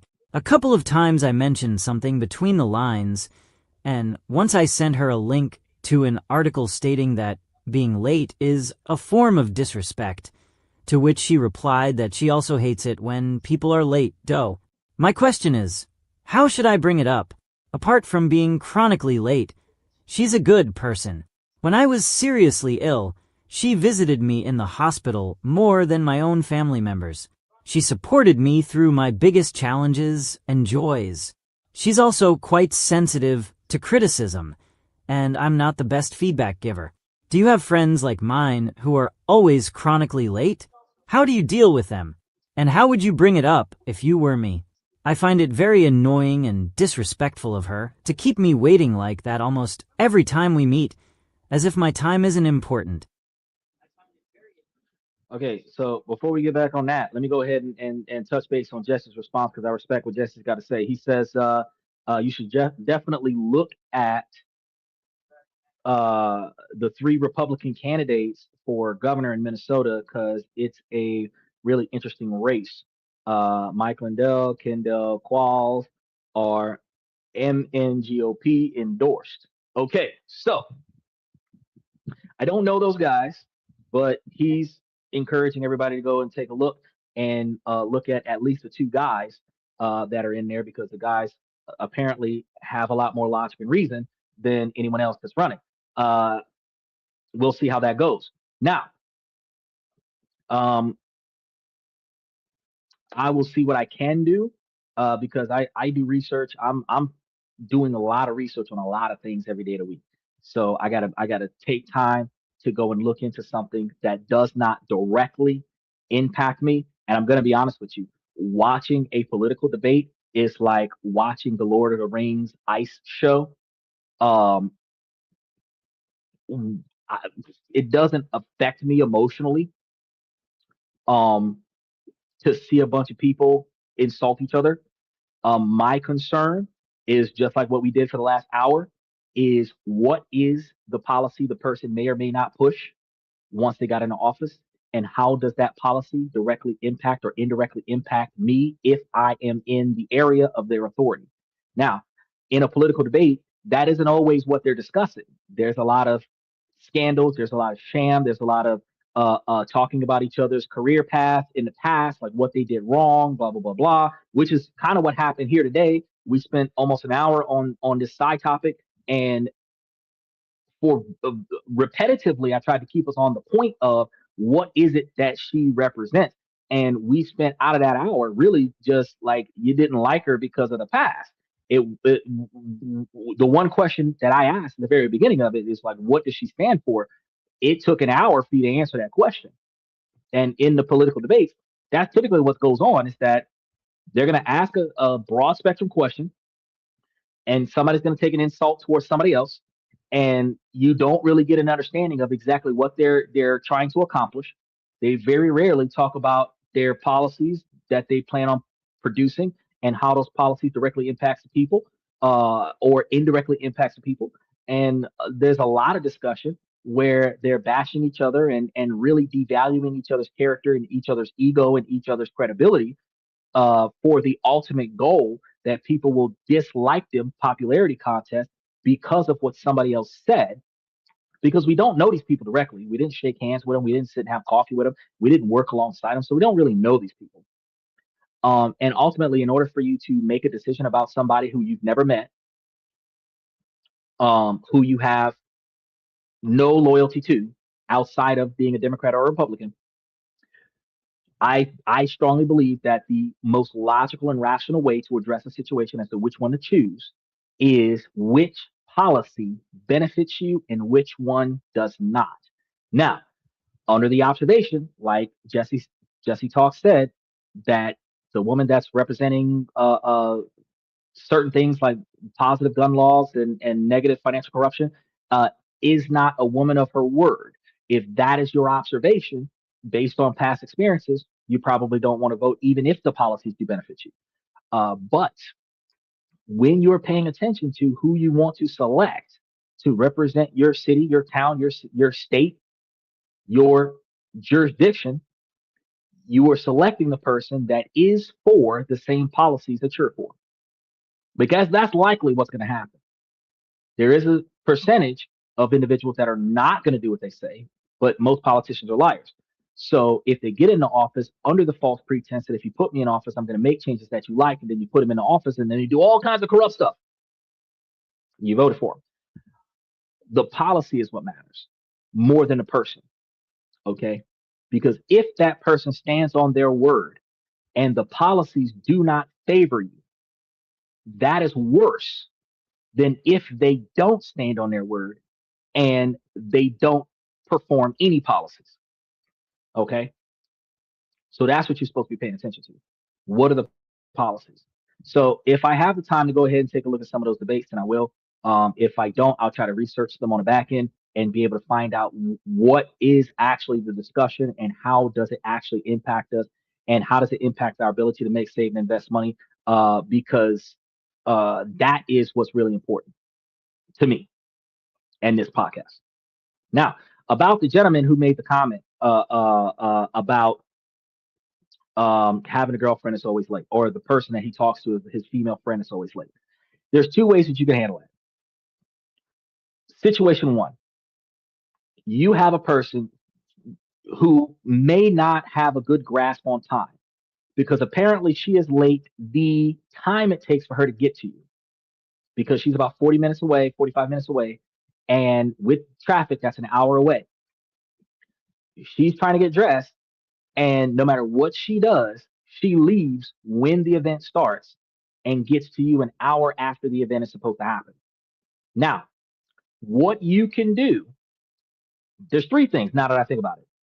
You can tell her that the event starts an hour before you expect her to get there, so that when she gets there an hour late, she shows up on time. You can get to an event or schedule an event that has no time limit, where since you know that she's going to leave late and get there late, since there's no reservation required or anything like that, you leave when she leaves. That way y'all get there at the same time. These two ways, you don't have to criticize her lateness. You don't have to provide constructive criticism in ways that could hurt her feelings. You don't have to deliberate with her on how much she does not value your time, right? Where if she's driving an hour to you, you could also, here's a fifth one, because I haven't gotten to the other one. I'm skipping over that one and I'm gonna get back to it, because the other one is going to be more harsher. This one is, you can go to her. So since she's going to be an hour late coming to you, why don't you take responsibility and make that hour drive to her? Set up a situation where you're going to meet her down the street from her place where she's got a 5 or 10 minute drive. You got an hour drive and you're on your way. She's getting ready. By the time you show up, you've got time to square away the bill, talk to the servers, whatever, go to the bathroom, get yourself cleaned up. She's almost there. Within 15 minutes of you showing up, she's there. She's late still, but she had an extra hour because it took you an hour to get there. I think that's another option for you. In all three of those options, right? Or 3 or 4 of those options. I don't remember. I think I did 3, not 4, because schedule it earlier. Tell her that it's earlier than what it really is, or set it to be later, like leave when she gets there, or go to her instead of having her come to you. That's sort of 3, not 4. 3 things. Okay. Those are 3 ways to do it. Now, way number 4, the way I would do it. You want to stand on non-negotiable expectations for behavior. Okay. We've got an hour event, hour and a half event. Okay. If I scheduled a reservation, I'm going to this reservation. You said you were going out of town, or you were coming to town. This is your hometown. You had friends and family. You could have, during the hour that you knew she was going to be late, instead of waiting on her, you could have been hanging out with friends and family. And when she told you that she was on her way, you could have left from your friends and family and then went to the event. That way, you could have killed multiple birds with one stone. Or, hey, look, I set us a reservation. It's going to start at 7. She leaves at 6:45, knowing that she's not going to get there till 7:55. That's okay. I'm at the reservation. I've checked in. I've ordered what I wanted. They brought it to the table. I ate. I drank. She showed up. I'm ready for the check. That's it. It's time to go. She's going to feel like I didn't respect her enough for me to wait for her. And I'm going to make sure that she understands that my time is just as valuable as hers. And she didn't respect me enough to show up on time. That's when we would have that discussion, because I'm cashing out. I'm leaving. I've been here for an hour and 30 minutes. You're just showing up and I'm just leaving. Now that you're here, I've already ate dinner. Maybe we can go for a walk in the park. We can probably go see a movie, whatever. But the dinner part that you were late for, you missed that. So if I'm going to spend time with you regardless, but I scheduled a restaurant and you're late for the reservation, I'm not waiting on you. I'm going to go to the restaurant. If I bought tickets to see Bad Boys 7 or Fast and the Furious 25, and it's supposed to start at 5 o'clock and it is 4:55 and you're not here, I'm getting my seat. I'm not going to miss an activity because you're late. Prioritizing my time. As a man, what men should be doing, because this is a male-driven podcast from a male's perspective. You are not scheduling an event around the woman. You are scheduling an event that you will attend and you will invite the woman. If she shows up, then she will participate. If she doesn't show up, you had made plans to entertain yourself in society with or without her. When the event revolves around her, it doesn't start until she gets there. She does not have to show you respect for your time because it doesn't start until she gets there. So she is not missing out on anything. You are wasting your time until she gets there. If the event starts, regardless of whether she's there or not, she now has to prioritize showing up on time because she will miss out on parts of the event because she wasn't there on time. She's not an hour late for work every day. If she's a college student, she's not an hour late for class every day, but she's an hour late for you because she doesn't prioritize you. Now, if you are scheduling your appointment with her too close to her other appointment, knowing she's got a 1-hour drive and she might have to change, and some women are going to want to take a shower and do their hair before they go. She's not going to get off from work and go straight to you. If you're booking it too close to her other obligations, then that's kind of on you. You need to make sure that if she's going to spend an hour and a half, 2 hours getting ready, and it's an hour drive, you want to schedule the appointment 3 hours out, 4 hours out. If she's still late, I'm going to the event, doing my thing, and I'm leaving. He said, leave the restaurant and go to the hotel. For what? This is supposed to be his homegirl, because you got to understand, a lot of men are in relationships. They're in friendships with women that they would like to be their girlfriends, but the women don't want them as boyfriends for whatever reason. and they'll maintain the emotional validation relationship, but they will not fulfill those roles and responsibilities of being a true to life girlfriend. So the dude is wasting his time automatically because he's just friends with her and she's showing him that her life is more important than him and his time, which is why she's always, not every now and again, always an hour late. So you're not going to the restaurant yourself and then going and then take her to the restaurant. That's the mentality of men that are trying to get laid. And a lot of times women will capitalize on that, which is why she has more respect for her boss than she has for her boyfriend or her husband, because her boss doesn't sleep with her. Her boyfriend or her husband does. So she can control the narrative, because if she doesn't like the way he behaves, she can cut off sex. She has leverage over her boyfriend. She doesn't have leverage over her boss. If he doesn't like the way she behaves, he cuts off her paycheck. That's the difference between husbands and bosses. Husbands allow women to run the narrative, because if the husband doesn't allow her to run a narrative, he feels deprived because she's going to cut him off. But if the husband stands on the same business mentality as the boss, if she doesn't perform, the boss cuts off her paycheck. If the husband doesn't perform, he cuts off the marriage. She's going to go somewhere else. At the end of the day, if she's got something to lose, she's got performance to adhere to. If she has nothing to lose, she has no performance to adhere to. She doesn't have to worry about being late for you, because she'll wait for you, or you'll wait for her. So since you'll wait for her, she can be an hour late. But if you're not going to wait for her, she can't be an hour late.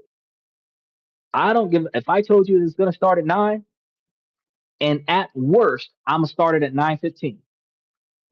If you show up at 10:45, you missed it.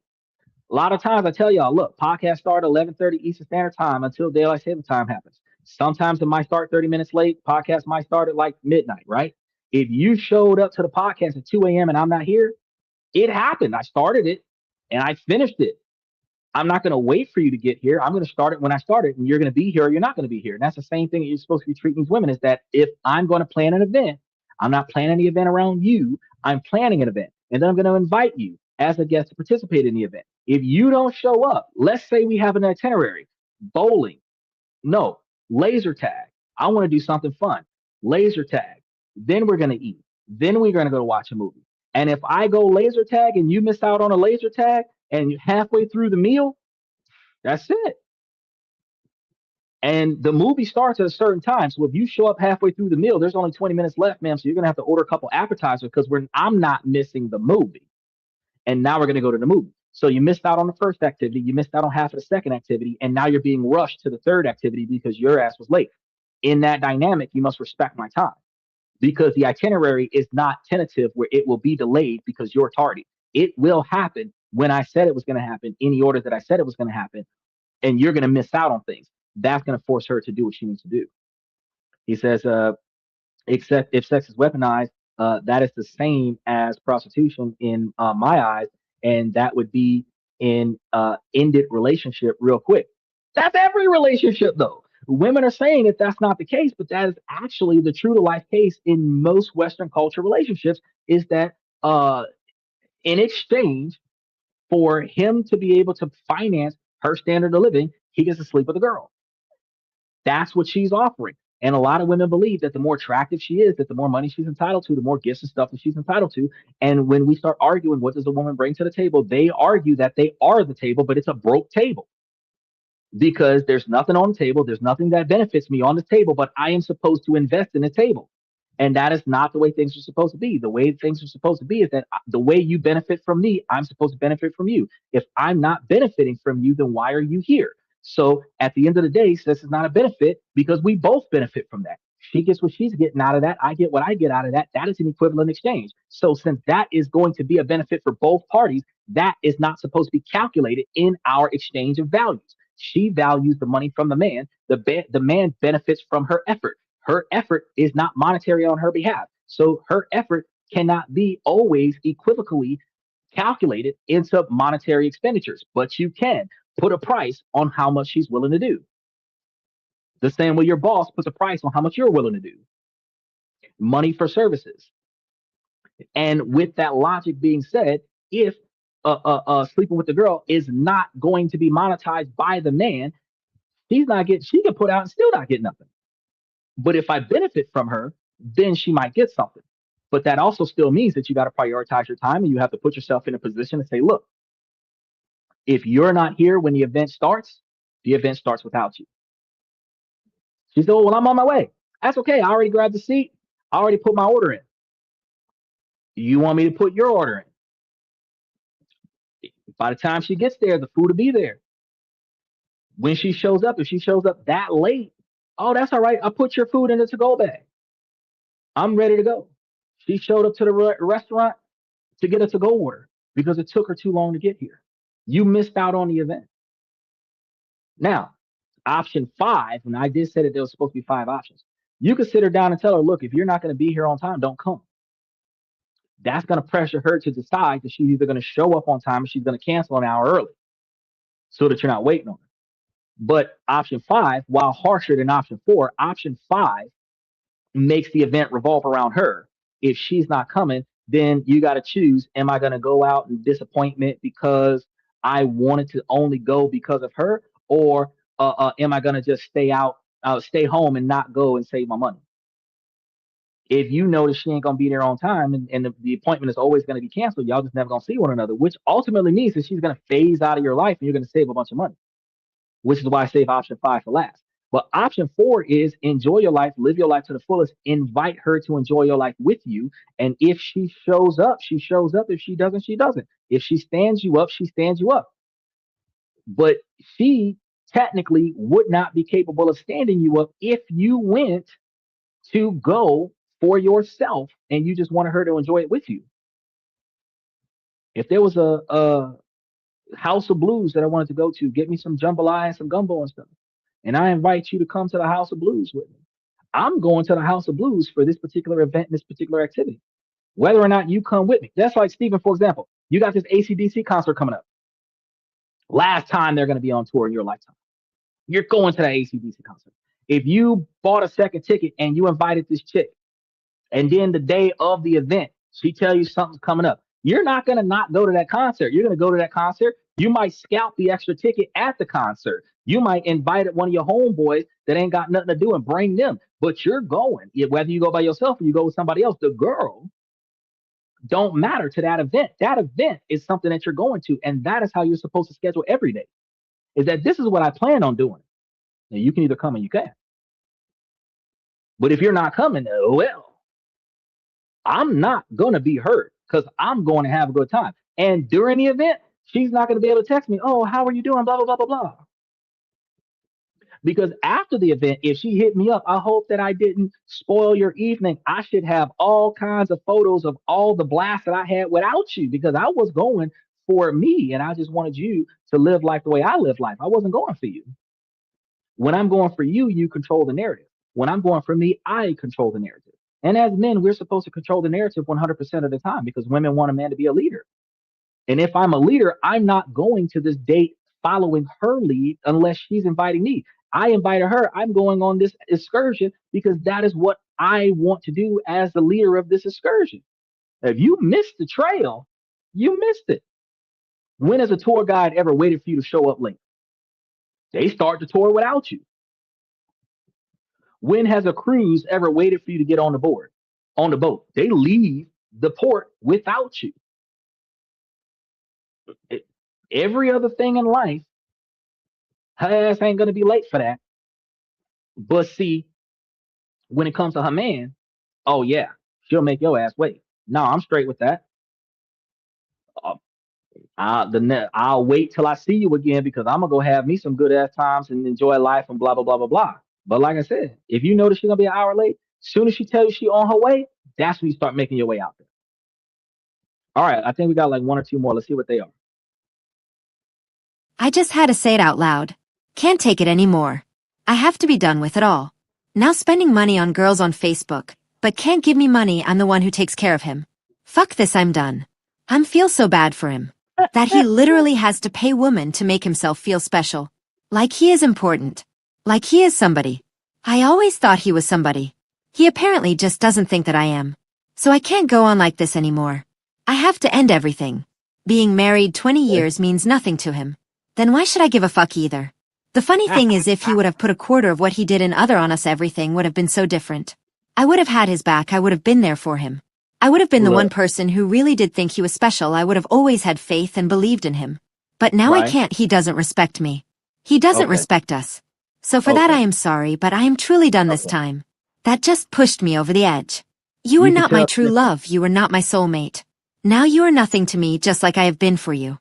I'm just sorry I didn't do this long time ago. You see the difference between the woman that hold on a second. I Hello. think that, So I've been oh no, I got one more. So you see the difference between the one woman that was willing to wait in the marriage and work on the marriage versus this woman. Like Michael said, the first woman might have been a woman from the Philippines because she was ignored by her husband for 2 years and she stayed in the marriage and kept trying. This woman's like, oh no, he's sending money to other women, blah blah blah. Look, it's the exact same scenario as the previous scenario. Y'all been married for 20 years. The stuff you used to do as his girlfriend, you're not doing as his wife. He is now doing the same thing that the first woman was doing at the beginning of the show, was seeking external validation outside of the relationship because he's not getting it in the relationship. The difference between women and men is that men have to pay for that relationship, that validation outside of the relationship. Women get it for free. So you're mad that your husband is talking to other women and paying for their attention. The attention that he's paying them for, he should be paying you for. So you need to step up as his wife and you need to start giving him the attention that he's getting from the women online so that he can redirect his cash flow into your hair, nails, and everything did. That's like short answer right there because you can't be mad at him because y'all been married for 20 years and he's looking elsewhere while staying married to you because for whatever reason, he's not getting something out of a relationship and you're not trying to talk to him about it. You just want him to spend his money on you. Stop paying attention to his money. Pay attention to his feelings. Pay attention to his character, his personality. Pay attention to his objectives, and then try to fulfill those objectives. That's one of the easiest ways to go about fixing it. Now let's do this last one. talking with a guy for a week. He is super sweet and nice and friendly. Just so for this week we have been talking, I feel like I'm being love bombed, and it is starting to be too much. He is also not respecting the fact that I do not want to be touched early on and I don't want him at my house, which he keeps on insisting. Here in a few months he will be leaving and living in another state, and right now he is talking about a long-distance relationship, and after dating for 6 months he wants me to move there with him. I also have a young child, too, and I just don't think I can uproot either of our lives to be with this man. I have typed up a text to send to him, would like to know if it is good. Hey, so I think you are a super sweet guy and one of the best guys that I have met. But I don't think I can do this. I've been thinking about this. I can't do a long-distance relationship or even maintain it, and I don't think I can leave my family and move me and my son away from what we know anytime soon. You're still a young guy. You have a lot of opportunities to do well for your career, and I also have some goals that I want to achieve. I don't want to waste time or more feelings to come out of this. I hope all goes well with you, and I wish you the best. Oh, Lord. She fired him. That's a letter of resignation. All right, look. So first and foremost, y'all did not have the same future goals with one another, and that's something that y'all have to work on, or not. It seems to me that you were not interested in him, and that's the reason why you wanted to keep physical distance between y'all. It also seems to me like because you knew that your interactions with him were temporary because he was moving away, that you didn't want to progress a relationship and you kept making excuses. Men have the ability to, and women do have the ability to know within the first 24 to 48 hours if this is something I want to continue, right? If you just want to have fun, if you're just trying to sleep around and just, the novelty of it, you're not thinking about long term. Men are dating to marry more often than not. There are some guys that are out there trying to get laid just for the sake of getting laid, but a lot of times men are dating to marry, especially middle-aged dudes, right? So when he starts talking about 6 months of dating and you come live with him, and he's planning the rest of his life with you, right? Yeah, y'all only been together for a week. That's not love bombing. He knows that you are what he wants. He just doesn't know that he's not what you want. That's your problem, right? So you just got to tell him the truth. Our future goals are not the same and we're not heading in the same direction. And what I'm going to do is stay where I'm at. I'm not relocating with you. Period. You don't need to feed him, gaslight him, because that's what you do. You're gaslighting him by, compliment. But they're backhanded compliments because you're not interested. You don't want to have a life with him. Whatever it is that y'all got going on, romping around in the sheets, he's taking you out for nights on a town at his expense. That's what you want from him. And when that stops, you're good. But to build a life with him, have him be like the stepdad to your kid, take like more responsibility on his plate and build a family with you, that's not what you want. And because that's not what you want, you're unsure of how to tell him the truth. Women say they want honesty. Where's the honesty? The honesty is like, no, I like for you paying stuff for me, giving me free stuff, taking me places for free, so I don't have to pay for anything. And the things we do in the bedroom, I like that stuff, but that's all I want from you, and I'm not interested in nothing else. If she was honest about it, but that brings us back to what Stephen was saying, the Riley theory, is that a lot of the times men are leasing a relationship with a woman for the same physical action that they can get from buying the service from an adult freelance woman. And why are men putting so much money into relationships where that type of interaction is not guaranteed, but his money is guaranteed, when instead he can get an adult freelance worker that would ultimately do exactly what he wants her to do? You've got escorts and other such women in the adult industry that would do more girlfriend and wife material for pay than what the exact same type of women would do in a dedicated relationship with their boyfriend. But the interaction is still the same. You get money, I get intimacy. It's the exact same interaction. You get money, I get physical connection. You get stuff, I get your stuff. Like, it's the exact same stuff. So like Steven said, it's almost exactly the same. But what we have is that a lot of the times we have a lot of relationships where the women are weaponizing the intimacy. Oh, well, if you don't do what I say the way I say it, I'm gonna cut you off. You got some women that are like, oh, well, if there's no money, you get no honey. You got women that are like, oh, well, if you don't listen to me, which means submit to my authority, then you don't get the cookie. At the end of the day, if you're going to cut off the emotional intimacy in a relationship, then you don't belong in that relationship. It doesn't matter if he does what you want or not. He could completely piss you off for the day, but y'all are still supposed to be able to maintain that emotional intimacy. And because women a lot of the times shut down more often than men and cut off that emotional intimacy throughout the relationship, a 20-year marriage, a man stops begging for the intimacy and accepts the fact that it won't come, and then start looking for the intimacy somewhere else. And you wonder why your man is no longer treating you the way he treated you before y'all got married. Each time you reject your boyfriend, you are building a wall between you and him. Each time you reject your fiance, you are building a wall between you and him. And that wall is added to the wall when you are rejecting him as the boyfriend. And each time after you marry that man that you reject him, you're building a wall between you and him. And eventually you have a great wall of China where you have continuously said no to intimacy over the span of 5, 10, 20, 30. He stops asking. He stops asking. Because he don't have to do all of that for the women on social media. The same money that he's handing you to tell him no, and he has to deal with that, is the same quantity of money that he can hand us to. Another woman would do it for less. Some women would do it for free. Some women would do it for a blunt or two. Some women will do it for nothing. They'll do it just for the sake of going out. Which I just remembered. I forgot to answer one of the other questions that came up because Jesse Talks came in and we started talking about politics. There was a woman that she was hiding in a closet. Her cousins came in. They were making out in the room. This was earlier tonight, like an hour and a half ago. And she took a photo and then she stormed out of the room. Now, she doesn't know how to interact with them because, like, they're trying to prevent her from potentially posting that photo. Look, even in that scenario, she was supposed to mind her own damn business. When they came in there and they started making out with one another, instead of you like just walking out of the room, you stayed, you hid, you let them do their thing, and now you're like, oh, nobody will believe. But that's none of your business. You're supposed to keep it to yourself the same way pastors keep what they do to the choir boys secret. You're not supposed to talk about that stuff. Whatever happened in this room, stay between the people in this room, right? And then y'all go out there and y'all go make it do what it do, right?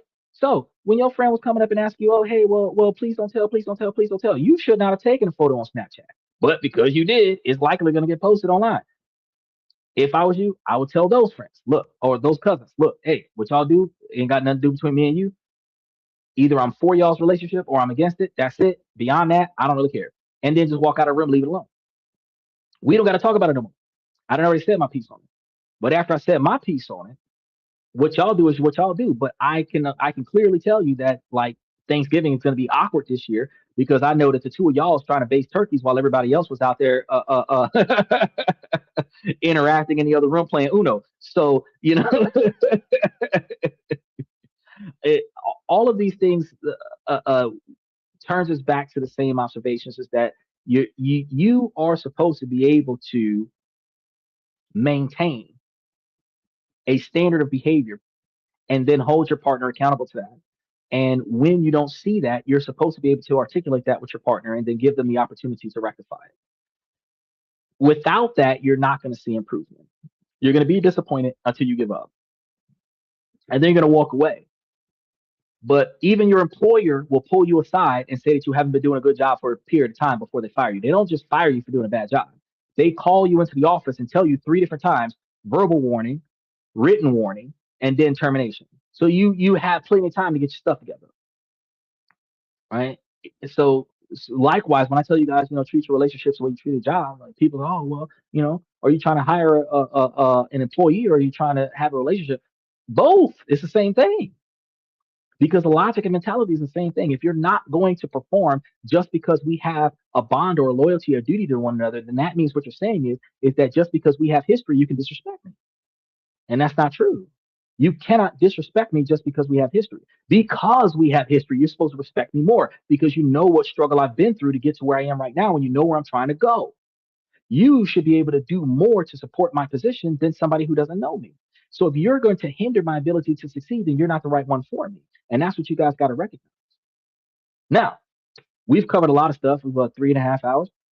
And we're going to start by saying, look, ladies, as long as the situation doesn't make sense, I'm going to keep asking you ladies to make it make sense. So ladies, please make it make sense. I've given y'all a lot of stuff for tonight. So I'm gonna wrap things up and tell y'all shorthand. Look, if y'all don't pay attention to what y'all doing, y'all are not going to find the right person. And that is going to be on you. So shorthand, I want to thank you guys for coming to This and That. I'm your host, Xander, where we talk about this, that, and everything in between. And I will see you guys tomorrow night.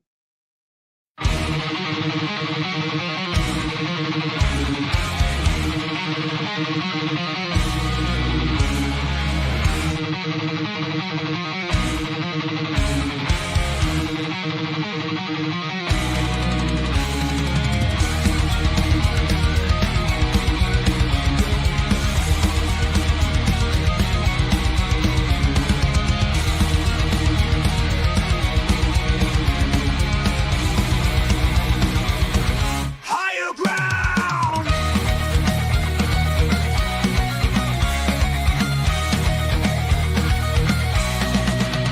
Used to chase validation, now I validate myself. Building inner strength, putting doubt upon the shelf. No more unnecessary drama, no more wasted time. Climbing higher, constantly making my own climb.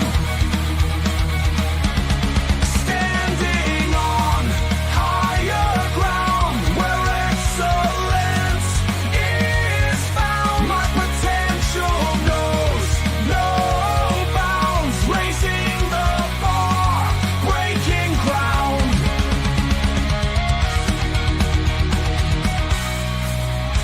My network is my net worth. Choose your company wise. Surround yourself with eagles, not with sheep in disguise. Every interaction is a reflection of my brand. Quality over quantity, that's my personal command. I'm not landing on higher ground where excellence is found. My potential knows no bounds, raising the bar, breaking